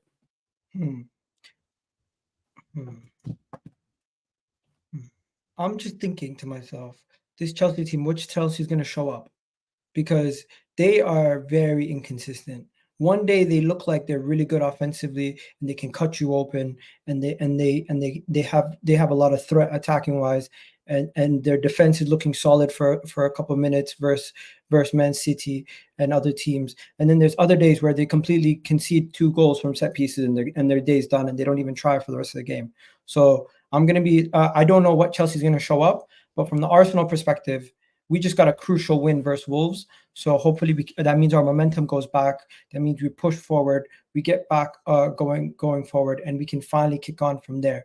As for what do you call it? The result. Are you asking me for a prediction or just what I'm thinking going into the game? Because Terry, I really don't think anything but a win is acceptable at this point for every game. We need to win every game. And if Chelsea beat us, that will be their trophy for the season. Stopping Arsenal from winning the league. That would be their trophy. They're going to claim it. They're going to love it. They're going to dance, parade it around. And then guys like CB and Ches are going to tell me they had the same season as me, even though they're mid-table. So we just need to win, shut these guys up, have myself a great day Tuesday, and hopefully we rest Bukayo Saka. I don't want Bukayo Saka starting versus Chelsea. I want Bukayo Saka on the bench. I think we can beat Chelsea without Bukayo Saka in the team. We beat Man City without Bukayo Saka. We can do with some rotation, because there's 5 games remaining. But if we get a player injured in this game that we could have rested, because Bukayo Saka is looking like he needs a little bit of rest, it could hurt us going forward. So now that we have a lot of our attackers back, I would go with the Jesus, Martinelli, and Trossard front 3, and I would make some rotation there. As for Chelsea, I'm not going to sit here and say I'm too concerned, but at the same time, I'm not going to disrespect them, because they have shown up and played up to the competition when they play up against the other big teams. Chelsea fans, you see all the Chelsea fans in the chat? You see what Igal just said? This is a title decider for Arsenal, yeah? And he said, we should drop Saka, let Saka have some rest. That's how much this club has sank. That's how much this club has sank in 24 months. When April, crunch time to our season, they're dropping their best player to play us, and their season's on the line, and they're still confident they'll get a win. The truth is, this is the only, we ain't got nothing to play for. Our season's over. If these guys have any sort of cajones, any sort of bottle, spine, backbone, anything of the sort, we have 3 moral victories left. We've got Arsenal, potential to end their title race. I'll be happy with a draw. That's how low we've fallen. Spurs, we have a chance to end their top 4 push. I'd be happy with that. And West Ham, because they're West Ham and we don't like West Ham. So honestly, we have 3 moral victories to play for this season. I don't care about Conference League. I don't want to be going in the winter to Malia and getting served by a club bouncer. You know what I'm saying? We're not playing club bouncers in the middle of October. CB, I want to throw this at you. It's reported that Cole Palmer has not trained today due to illness, and Gusto is currently under medical assessment. So if you've got no Gusto and no Palmer, do you see a way? I know you've done well against a lot of the top 6 teams, but without those 2 players, can you conceivably see how you beat Arsenal at the Emirates? Palmer's sick. He's sick of carrying us. That's the truth. Gusto, yeah, we ain't got Jean-Paul Gusto for us. That's a shame. Honestly, the way I'm looking at it, how would we line up? Potentially a Gallagher in the 10, Enzo Caicedo and Madueke on the right, Sterling or Mudryk on the left, Jackson. It stinks either way. Like it's a smelly sandwich. I don't see us winning the game whatsoever. I don't see us winning the game whatsoever. You think it's curtains, Henry? You think Chelsea got no chance in this one? Yeah, if Palmer's and I comment the Gusto are out, like I don't see who gets on the ball is going to be that creative source for Chelsea. Arsenal have just got and I've got no dog in this fight before anyone comes at me in the chat. Like Arsenal have just had a good win, which kind of reignites their title race. Everyone thought they were in the mud. This Chelsea team, without those 2, it's no hate. Well, it is hate, but they stink. Palmer's the one who can get on the ball and pick the lock and create something. And if he's not there, I'm looking at Sterling. I'm looking at Mudryk. I'm looking at Enzo. I don't really know who's going to do that. I think if they're both out, I think Arsenal would quite easily put 2 or 3 past. What I will say is, though, Chelsea are very unpredictable, and this is the sort of game that suits them because Arsenal will come onto them, and we know how good Chelsea are on the counter. And they've shown that. They've beaten Spurs this season. They've got points off Arsenal already. They've got points off City. They've got points off Liverpool. This is the sort of game they will turn up for. Like Chelsea and Spurs, there's no other team you'd love to derail a title race than Arsenal. But if those 2 are out, I think there's only one winner. I think Arsenal win 2-0 if both of those are out. 2-0. You're being kind saying 2-0. It might be 4s or 5s if we're being honest. It could easily be. It could easily be. Arsenal at the Emirates with a fully fit squad against Chelsea with their 2 best players out. It's curtains. Cole Palmer's the only guy that you said that can get on the ball, and Cole Palmer's the only guy that can finish out. Cole Palmer can score a goal out of nothing. He's actually that good. Like his goal against I can't remember who you guys played last, but where he just stroked the ball into the bottom corner. I mean, the guy's just quality, and he can do pretty much anything on the football pitch. Obviously, he's cool enough to slot away penalties as well. He pretty much runs that Chelsea team right now, and he's only like 20, 21 years old. And then obviously Gusto is a very good fullback. Without those two guys in it, like you said, Enzo, for me, you lot were being very nice. And I think Enzo's crap. He's not shown me nothing this year.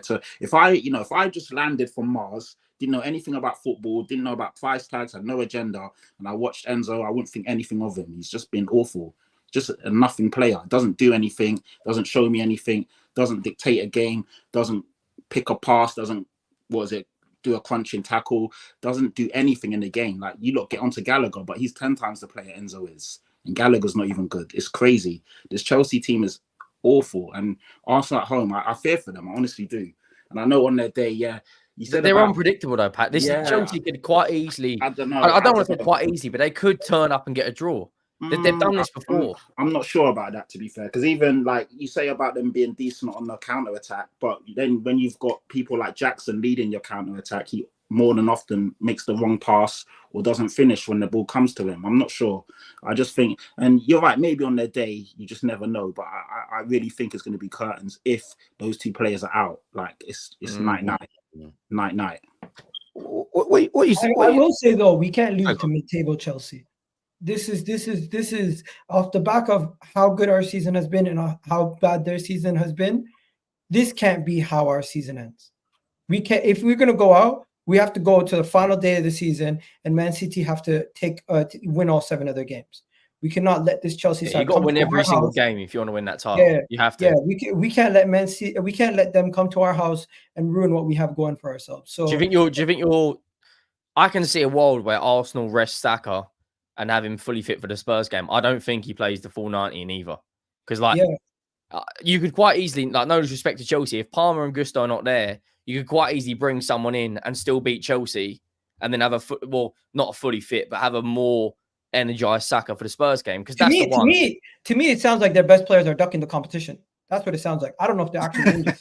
I don't know if their best players are actually injured. Cole Palmer, I can't see Cole Palmer ducking. No, this might be a thing because first time where they're playing back-to-back games consecutively. They haven't played in Europe most of the season, so it's a convenient injury. I can't see that. Like honestly, Cole Palmer's played Man City, the team that he left, taking penalties in the last minute and scored them. I don't see that guy. Yo, why do you think you're so special that Palmer's going to miss this game? Who are you? No. I gave you my logic though. You're playing consecutive games. You're playing every 2 days. Don't forget that. This is the first time you're playing every 2 days in a long time. When was the last time you played? You're forgetting your club hasn't won anything. Yeah. You're still the delusional guy. Don't start. You haven't won anything. 1 second. Chez, you once said this to me. You still believe it that Chelsea will win a league title or a Champions League before Arsenal. But did I say that? Yeah, you said that. When did I say that? You said that earlier this season on Vibes from the 6 on my channel. Was that what you believe? Oh, no, you believe you will. Oh, that's what you said. Look at what he's doing, guys. He can't even answer straight questions anymore. Did you say that, Chez? Did you say that, Chez? Did you say that? I think Agal said that, but he's making it sound like no, you said you're going to win a trophy. I guess we'll never know. We'll never know, right? Wait, Agal can go find the footage.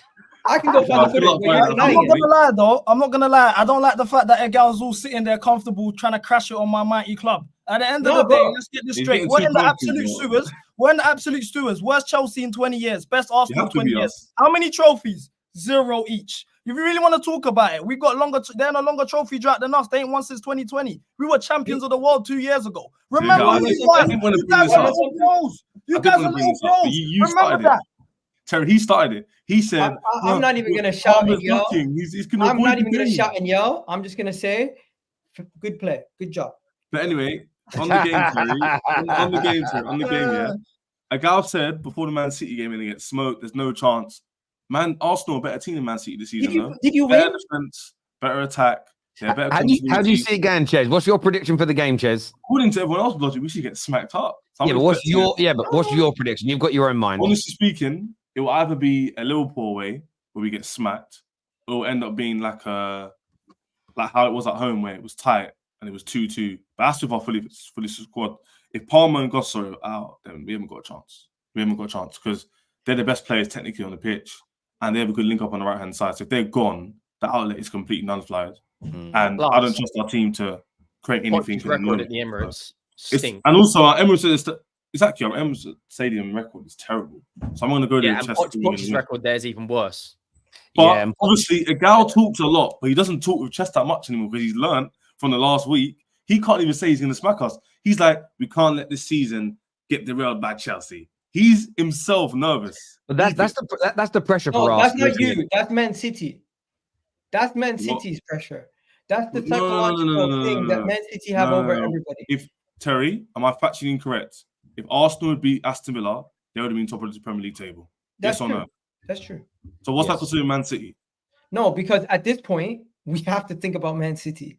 No, you don't. You could literally have the league in your title in your hands. You are right, but I think where it's got something to do with Man City is they are so good that you can't afford slip-ups. Yeah, but Terry, everything's relative, right? Because we can go back years and go Alex Ferguson or whatever. They don't make Premier Leagues. You got to be this level, this many points. I think it's again. It's. I get where you're coming from relativity, but we're in a point now where squads are so big and thick and deep that teams in the last 5, 6, 7 years have gone into the last 10 games and they're barely dropping points. If you go back 20, 30 years ago, there was far more point stream being dropped by the elite teams because their squads weren't as good. Predictions for this game. What are we going with? I'm going to go to Henry first. What are you predicting as a result, bro? 3-0 Arsenal.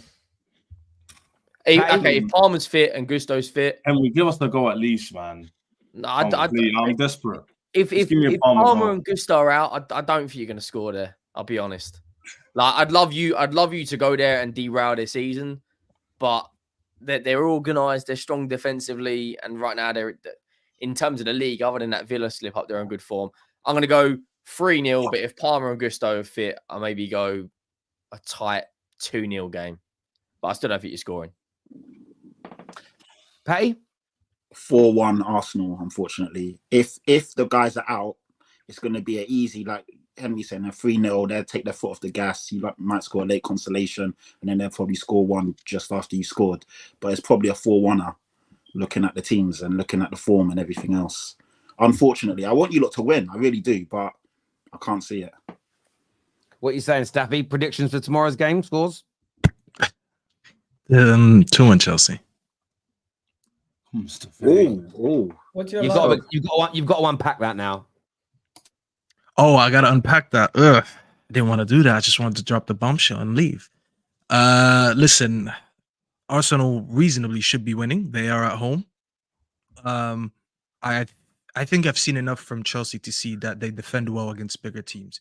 It's always just like one moment here and there, and I'm not trying to sound disrespectful to Arsenal. Bar Odegaard, I don't really see a lot of moments players in your team, and I kind of see this being a very similar game to what they've been having against City and these teams. So I feel like both teams defensively will be well.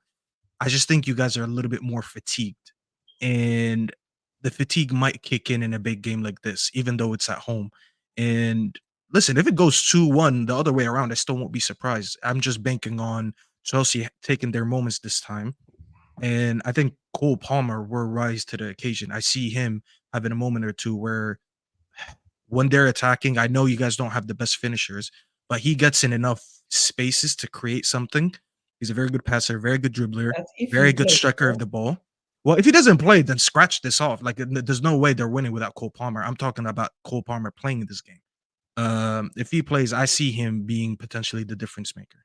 So you might not rate Arsenal at home. Like, everyone's saying we've actually got a chance. I'm actually surprised by this. No, I want Arsenal to win. Don't get me wrong. I would rather them win. You might would say we're going to get absolutely rinsed like Liverpool away. Staffy's covering all his bases. I don't think they rate you that much, Gal. No, I'm really not, Gal. You know me, Gal. Covering all his bases, guys. I know him, what he's doing. He's doing a Stephen A. Smith type thing where he's predicting the win, but what he wants is Arsenal to win. So either way, he wins. If he gets the prediction right, praising you. Tell you I did so. I've been praising you since your City win. And if Arsenal win, Staffy still takes it as a W because he doesn't want Liverpool or City to win the league. So either way, Staffy comes out on top. You do know when you win, Gal, your fan base is gonna dunk on me on the terrace anyways. That's what they do. So why would I predict the Chelsea win when it's easy? No, because you win either way. You win either way. No, I don't. Because if Arsenal win, which is the most likely, everyone's gonna be like, you know what's gonna happen, Terry, on the match reaction. Oh, where's Staffy? Remember, he said this, and that. They still won't let me go because of that Rice Bissouma take about 6 months ago.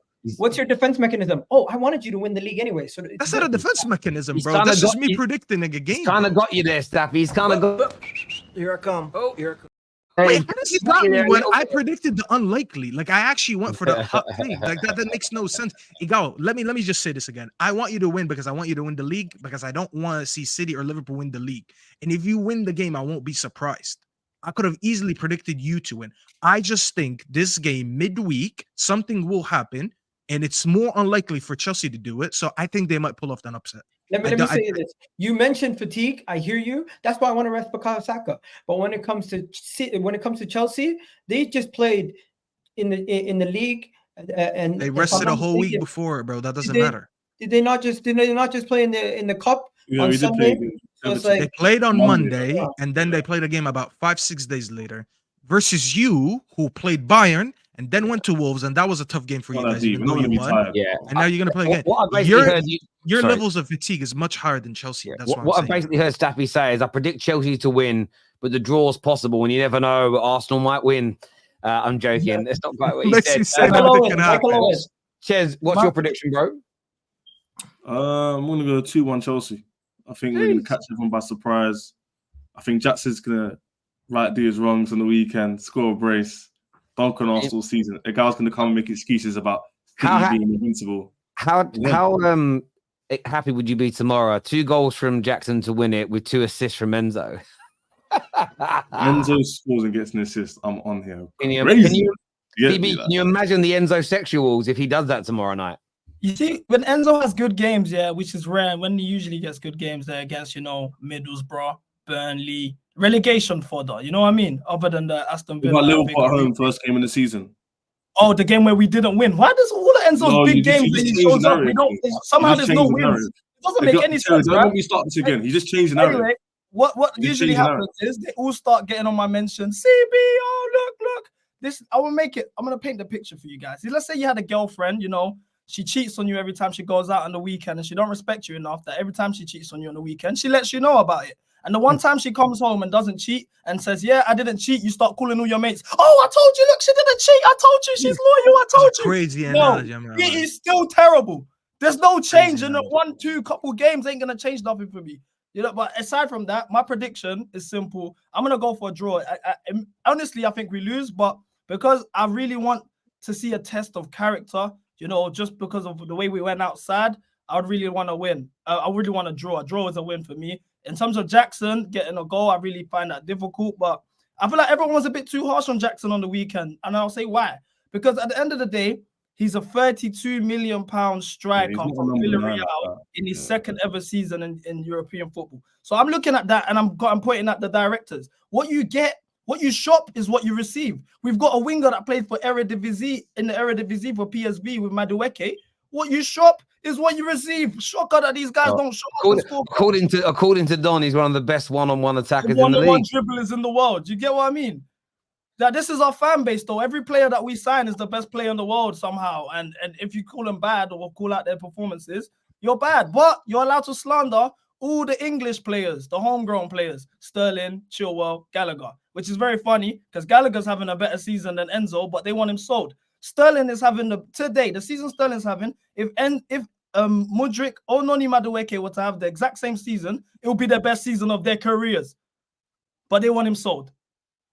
I don't get this fan base, honestly. I hear you. Igal, your prediction, bro? Chelsea will score. They'll get a jammy goal, but Arsenal's going to score 3.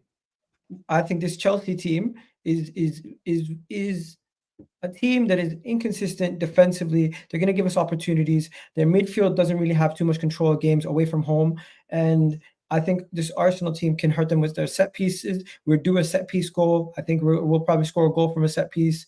I think, you're going to see maybe Jorginho and Kai Havertz play this game. And I wouldn't be surprised if they linked up for a goal. And overall, the reason why I'm giving the third goal to Arsenal also is because I think it's going to be a 2-1 game late in the game, and Chelsea's going to try to throw the kitchen sink at it, try to get an equalizer, and we're going to end up punishing them with the third. So yeah. There we go. Viewers, give us your score predictions. I'd love to see them. We've got a few super chats before we move on to the final point. I hope I don't see that take on Twitter though, because I'm not gonna lie, you've had a long season, bro. Enough.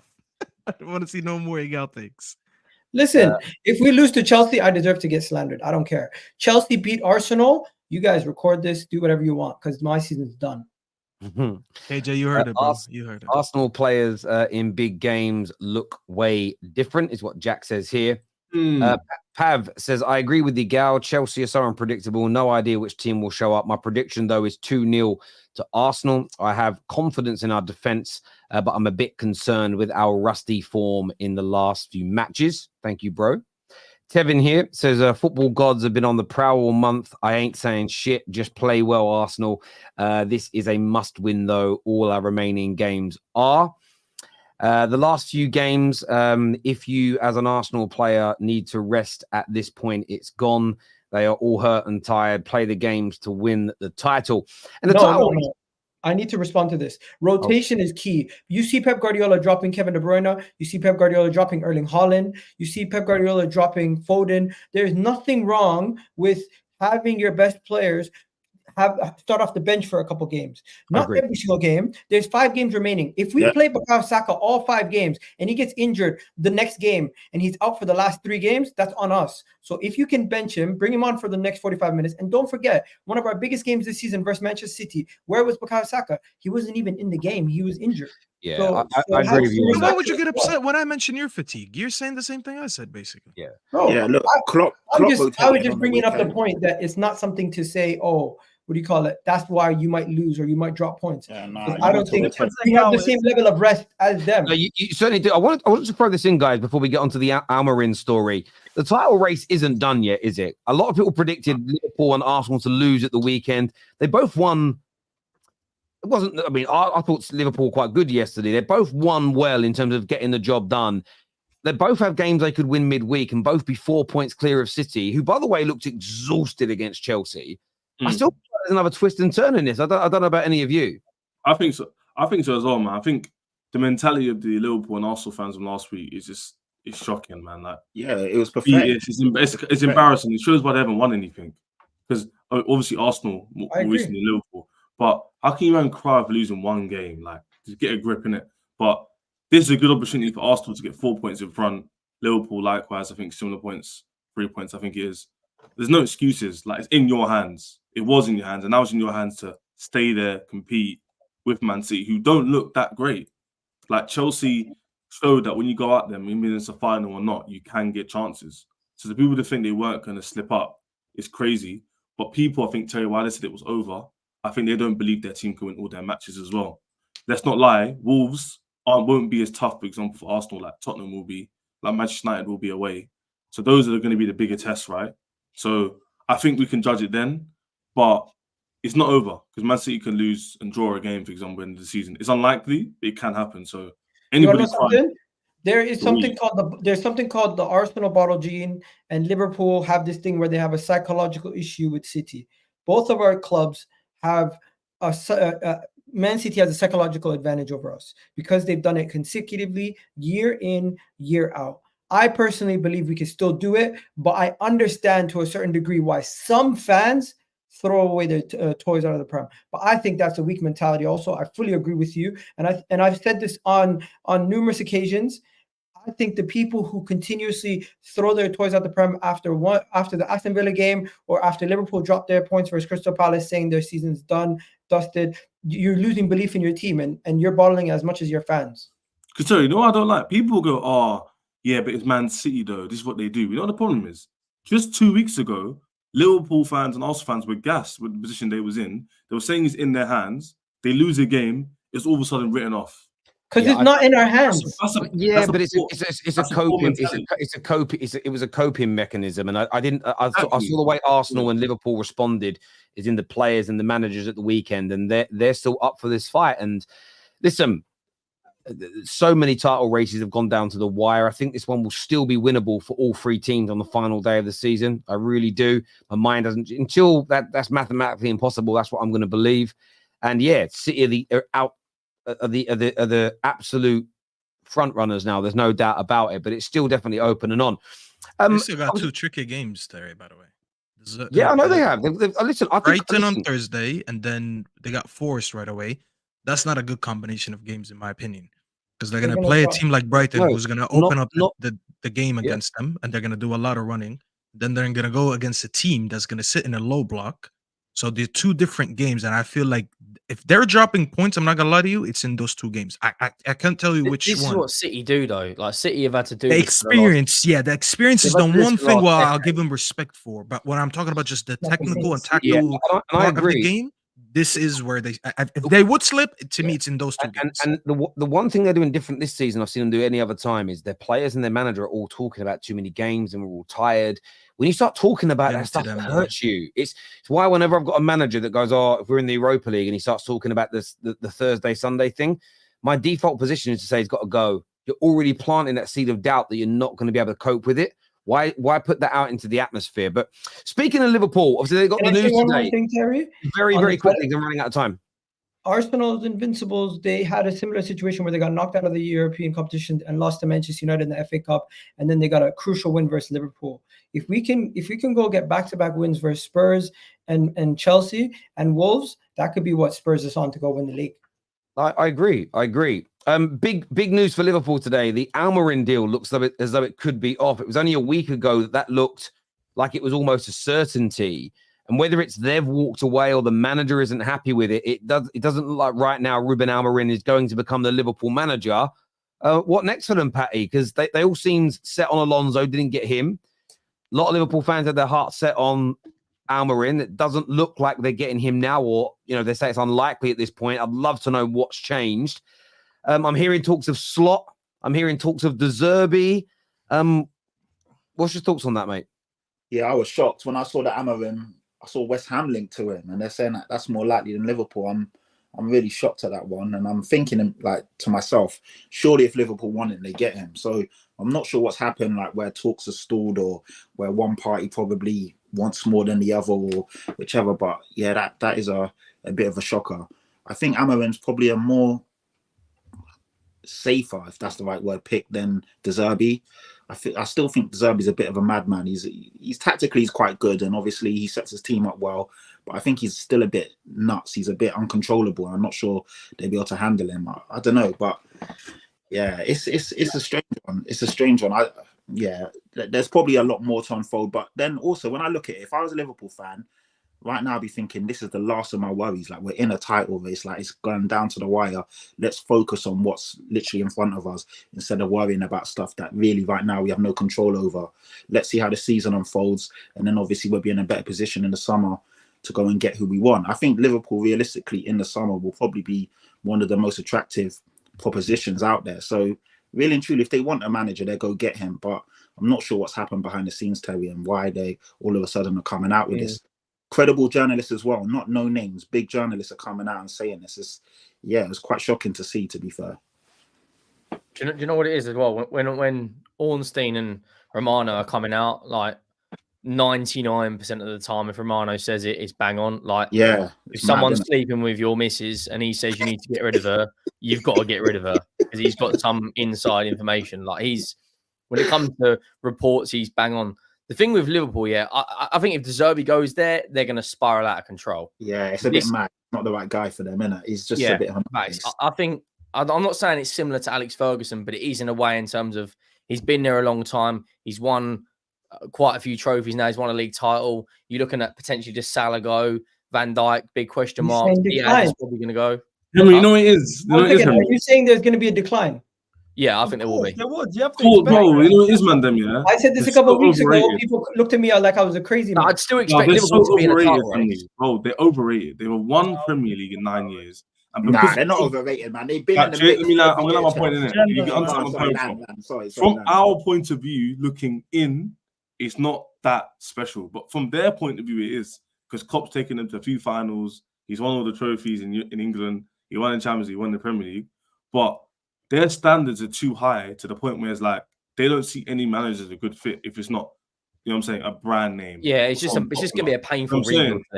So my thing is like they're just gonna have to stomach the fact that the guy that's coming in is not gonna be like a Klopp regen. It's gonna be someone that's probably not as experienced or is experienced at the highest level. Do you know what Liverpool's safest bet is? Yeah, and I don't know why he hasn't been spoken about.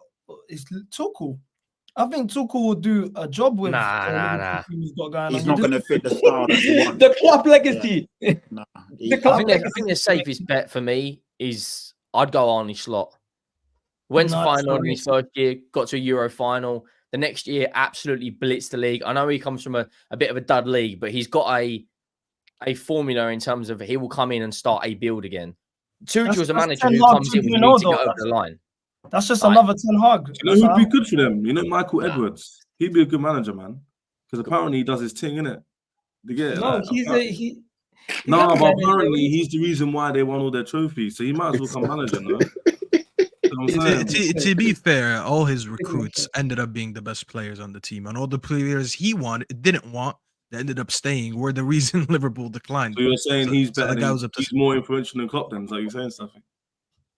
It's hard to say that because at the end of the day, I could give you the tools, but if you can't do something with it on the pitch, then what was the point of giving me all these? Using your logic, they don't need to get anybody that's like. But that is not true. Because I could go give you ingredients to make me a meal, and I can go give the same ingredients to a 5-star chef.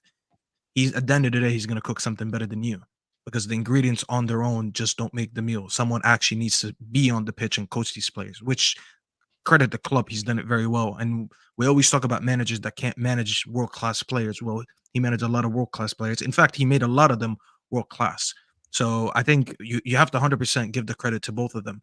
Whoever comes in for Liverpool, they'll be sacked in under a year. They're going to be a transition. See, Igal, this is the thing, Igal. Stop doing that, man. Because there doesn't seem to be any manager who's going to looks to be coming in that's going to be somebody long-term.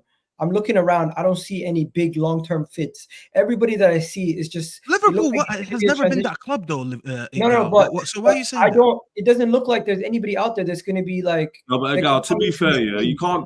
The reason why you're saying that in disingenuous ways, because what clubs have managers that come in straight away and become long-term? It doesn't happen. The norm is actually to sack managers.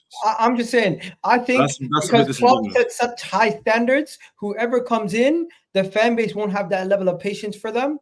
Because they won't have that connection to that manager. They would have sacked Klopp. They would have sacked Klopp by your logic because he didn't win enough. I've seen this happen so many times at everybody's clubs: Manchester United, Arsenal, that's not true. Chelsea. I think it's going to be a situation where the next manager that comes in is going to struggle, especially with Mo Salah potentially leaving. There might be some impatience. That manager might not be fit up to the standards, and then the next following manager might be the guy who gets them competitive again. Okay. Let me just say something here, because you really do go too much every time. This is why you get a lot of slander, because it's like you always. I'm just giving you my opinion. Guess what? That's fine. Your opinion. I didn't get at least I say it.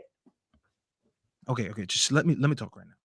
To say that they're going to sack a manager within a year with no evidence that, I mean, for God's sake, they've just had a manager for 9 years after winning just one league in 9, and they still stuck with him. So that just shows you the type of club that they are.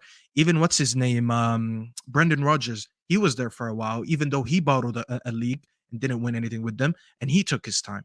Even if I could go before that, they had a lot of managers that got a decent amount of time to do something. And they've always been that club where they give managers a decent chance. They're a patient fan base. Yeah, they're a patient fan base and a patient club. And when you look at the evidence is there as well. The fact that they hired a new director of football and a technical director, and they were going for Amorim, who is he's not a proven manager in terms of winning big trophies in Europe, shows me that in their intention, they wanted to do a rebuild. So the fact that they can't get Amorim now doesn't mean that the next manager is going to be a Zidane or someone big, and if they don't win trophies, they'll get rid of him right away. They just showed us the intention that they wanted to take it slowly and they want to have a proper rebuild. I agree with you in certain things where you say there's going to be a drop-off. I agree there will be a drop-off because they're going to change a lot of their football.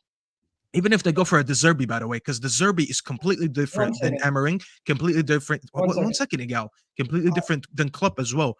These styles of football require different players. When you go from playing quick transition football to slow build-up football like De Zerbi does, then that requires new profiles. And this is why they changed not only Klopp, they're changing the director of football. So I think it's very disingenuous of you to say they'll sack someone within a year. You could be right, but you have zero basis to base that on other than just maybe that's your gut feeling. 1 second. I'm basing my opinion on what I've seen when Arsene Wenger left, what I've seen when Sir Alex Ferguson left. When you have such a great manager and the person who supersedes them doesn't usually always have a smooth transition because they're being set to a bar that's so high. So no matter what, I think the fans are going to be impatient with the next manager if they don't see certain levels of standards being met. And it's not out of the realm of possibility to say that the next manager that comes in, if they do lose a Mo Salah and they lose some of these players, that they're going to see a dip in that's form. true. That's true. But you know, it is And potentially, yeah. they're no longer going to be competing for the league title. They might be competing for top 4 and seeing themselves in 5th or 4th. Maybe United and that Igal, let me just jump. That could be something that gets the fans to say, you know what, this is not the right guy for the job. So I understand that, okay, but this is the one thing about Liverpool Football Club is even their online, all of our clubs. I wouldn't call it an issue, but all of our clubs is like a culture issue in the sense of there'll be the match-going sort of traditional or local-based fans, whatever you want to refer to them as. It doesn't really matter. That say this is how you should support the club, and then you get the sort of out-of-town fans and the international fans and the online fans who kind of challenge that to a degree and have different views and opinions. Liverpool Football Club is different. Even their online fans could be born in Timbuktu, and they still follow the same mantra as the match-going fans. They're all the same. That's why I call them communist Merseyside. It's crazy. You look at their managerial history, okay, since all the way back from the 50s with Shankly. Every single manager, barring, by the way, Roy Hodgson, and I think a guy called Ronnie something, who was an interim manager for a very small period of time, all of their managers got well over 100 games, most of between 150 plus games. The vast majority, when you look at it, it's 200 plus. They have given everybody, of course, Joe Fagan, 130 games. Kenny Dalglish, first time round, 300 odd games. Obviously, he won things. Souness got 150 plus odd games. Then you had Roy Evans that came in and did 200 plus games. Gerard Houllier, 300 plus games. Rafa Benitez, 350 games. Roy Hodgson was the exception to the rule. He got 31 games. Then Dalglish was well past his best, still got like a year and a half at the club. Then Brendan Rodgers got 3 years. They always give their managers, typically speaking, barring Roy Hodgson, time. And I know that the world's different now and there's online fans, but they all pull in the same direction. And if the match-going Liverpool fans say we're standing behind this manager, I guarantee you now for at least a year or two, 85 to 90% of the online fans will also follow suit. They'll criticize, of course, and say, I don't like this, but they won't turn. They won't turn on their manager again. Genuinely, like I get where you're coming from, but they just don't turn on their managers. They also, really, by the way, really our don't. scenarios was much more different. Like I don't want to go back and add all the context, but when you look at United's example, the reason we turned on Moyes too quick is because we were a spoiled fan base at the time. We just won the league, and we thought that we're gonna be like we were never gonna lose the league again. Like we lived with that mentality that every 2 years we're at least winning one league. And to go from Fergie to Moyes, and Moyes, one thing to add to what made the fans turn on him real quick, he was doing stupid stuff like talking about, oh, we should be like Man City, or Vidic and Rio should learn off Jagielka. All these things used to trigger United fans because we thought we were the best of the best, and this guy's coming in and lowering our standards. So that's why we had less patience. You guys as well, you were already impatient with Wenger for about, I can't remember, 2-3 years at least. And you were so impatient because you were tired of just being a top 4 team. He came in and you guys not only lost that final, you finished 5th. So you actually gotten worse than when Wenger would just did. So it actually triggered you guys a lot more. And you already had that anger inside you for about 2-3 years, as I said. Liverpool, when I look at them, if they were that fan base, they would have gotten rid of Klopp the minute they stopped winning the league. Because they could have sat and they'd be like, oh my God, we're always coming in second. This is not good enough. Go get us another manager. They're aware of their situation a lot more than other fans. This is why they always give players and managers much more time than the regular fan bases does. Factoring in what you've said about the club's history and also the situation being slightly different, let me edit it quickly. The only change I would make to it is I would say maybe they wouldn't sack the manager, but they could find themselves in a situation where they have a portion of their fan base for the first time in a long time be like, yeah, there's always division, you got. We like expect that. You're never going to get the whole fan base. Liverpool have never. I don't know if Liverpool have been a toxic club. I haven't seen it since probably Roy Hodgson days, but even then, I didn't really see too many Liverpool fans around where I was. But that's me. Like I just always say things out loud. personally, I don't know if Liverpool are going to sack a manager, but one thing I do know, there's going to be a decline. And if fans are going to have the same level of patience that other clubs have had, I don't think they're going to be happy with their manager next season. It would be when we naive say- for when we them say for not to decline, expect I a get that. decline, by the way. Go ahead. I get that. When we say decline, I expect Liverpool to still be in a title race next season, regardless if they get a new manager. Their team is very, very good. If the main person they have to replace is Mohamed Salah. Diaz, I think, is quite easy replaceable. I don't think he's particularly that great. I think you could go and get another winger in Europe who contributes the same amount. If they get 2 players to come in who contribute the same output as Mohamed Salah, they should be in a title race next season. There is Can I no ask you way. this? Let me ask you something. Hang One on, second. hang on. There Hang on, is no Igal. way. No, that's not true, Igal. There is a way back. That's why I want to ask Henry this. Are you basing this on a certain manager or just in general? Because if you're just saying it just in general, I don't agree with you. If you're saying if they get a like-for-like replacement with Klopp, aka Yeah, but if the they problem would is have gotten there an isn't a Nagelsmann or a Flick or a there isn't a Tuchel. like-for-like replacement for Klopp. Look But at close I'll enough give you at an least. example, That's what I'm right? trying to say. I'll give you an example. Real Madrid, it doesn't matter who the manager is, you have to challenge for the Champions League. They're not a system team. That's the difference. Okay, Madrid but has never been a Liverpool system. don't necessarily need to be a system team next season. Exactly. That's my if- point, though. If they You if they will go bring from in, being a system to changing your identity. There will be a Yeah, drop. so yeah, if there's a huge identity change, then absolutely. But this is where the one thing I think we're forgetting here. I know that Ches made a joke about Edwards earlier on, but the people making the decisions are not stupid. So I don't see Liverpool, and I've never felt like Liverpool do this. The same as when Arsenal fans say we can't get rid of Arteta because of what he's built. That's only true if your clubs are going to go in a completely new way. Like they want to create a brand new identity again. Then it's risky. But if they come in and they're playing 85 to 90% the same football, the new manager loves the squad, just wants to add 3 or 4 players to it. Exactly. It isn't a mad shout that they could be challenging again next year. And the reason why I say that is because when English clubs, I felt for a long time, they weren't behind the European clubs per se, but the European clubs tended to have an element of an identity about them. And it was that they had like a conveyor belt manager approach. Some lasted a while, but it was like a new guy comes in and is expected to go.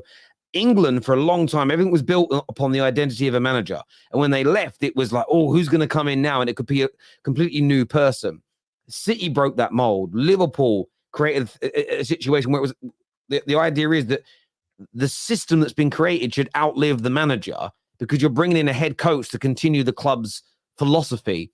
And as long as Liverpool don't go too far against their philosophy, there isn't too much of a change. I don't see there being a massive drop-off in them. I really don't. And if they do that, then I think it's crazy. I think it's absolutely crazy to build something for 9 years and then to knock it all down and start again from scratch. I just don't see why you would do that. That's where Man United went wrong. We went to Moyes, there you go. Your club now, do with it what you want. Didn't need to. We're champions of England. Keep it all the same. Just bring in a new person to coach it in the same way. sprinkle a bit of fairy dust and then go again. Fine. We went wrong because we knocked it all down. And then we went through an Arsenal's identity crisis with all situation these is managers. You guys were broken when Wenger left, and you didn't try to rebuild it with Emery. You just went carry on with what we were already doing. And then Man United now need to break it all down. If you've got a team that's winning or up near the top, you don't need to change very much when a new manager comes in. Tottenham did the same. I know we didn't win the league, but we had a great team under Poch and then flipped it on his head and went to Jose. Exactly. Like literally, the bottle went Ridiculous. upside down. It was like if we would have brought in, I don't know, Ange Postecoglou then, who practically plays a similar style to Pochettino, Yes. we would have. I believe we probably would have kicked on again. That's true. That's true. And this is why I was telling you, with your take, it has to be very specific about the manager. Because as much as I don't rate Tuchel, I feel like if Tuchel goes in, you actually don't need to change a lot. Because one of the things that Tuchel is known for is a good defense and a good front line. So you need to defend very well and just give him those pacey wingers. If you give him this team, you already have a good defense because you still got Van Dijk, Konate, and you have a very good goalkeeper. Obviously, you're going to have to probably add a fullback because the left back position for them ain't it. And front line, that's when you actually keep Salah. Probably keep Darwin Núñez for one more year. But then you got Michael Edwards, who's going to go add you another attacker. And then you're going to do what Tuchel's been known for. You know, you look at him in PSG, Chelsea, and now Bayern. He lets the individuals just take care of the front line. He's not really He's not much of a tactician when it comes to that. He just, in my belief, he sets up his team to defend well, and in the final third, when he has the quality, he ends up winning something. They are closer to that than, as Terry said, knocking everything down, rebuilding again, and then staying in the title race. I don't think that's ever going to happen. Just a few super chats for the end. Spurs will hand Arsenal the title by beating City and Liverpool. Can you imagine? It'd be amazing if Spurs did that. Will you thank them personally, Igal, if that happens? Will we see one of the TikToks of Igal saying thank you? We'll be seeing "Come on, you Spurs." Yeah, we'll lose one of the games on purpose. We ain't doing that. Sorry. Are you gonna ring up Patrick and thank you? Yeah, last year, you guys took how many points off City? 6, I think. No, we drew with them away. No, we took 4 points. Yeah, we took 4. Okay, and how many points did you take off Arsenal? 0 last year, right? Yeah. So if history repeats itself, hopefully we can see the situation. Yeah, well, it hasn't, innit? Because we went to your ground and drew. So that's dumb. It can't. This is Wilcott deciding Ten Hag's future. I would take Tuchel, to be honest. That's another conversation for another day. It can't be Wilcox. It's the CEO. It's what's his name? Barada. It can't be him. By the way, he has the easiest task in the world. No way anyone watches United is like, it's a tough decision. Should I keep him, bro? Yeah. Henry, Patrick, I know you guys feel lost between Igal and Ches talking like champions talk since we have both won the Premier League and you are both hanging in there. Oh, wait, sorry, I forgot you guys don't win anything. Nice. Move on. What a waste of it. You know what? I won't say that because it's thanks for the super chat. Move on. Listen, I want to thank everyone that has tuned in today. Please hit the like button before you leave and make sure you subscribe. Check out Match Bingo. I genuinely believe it's one of the best games I play. I've already bought 3 bingo cards for tomorrow night for the Arsenal-Chelsea games. Hopefully win a nice little bit of money. It's so simple. It's so easy. Get yourself signed up now. Win a little bit of money and help a charity of your choice. Until next time, take care. Goodbye. God bless. And I'll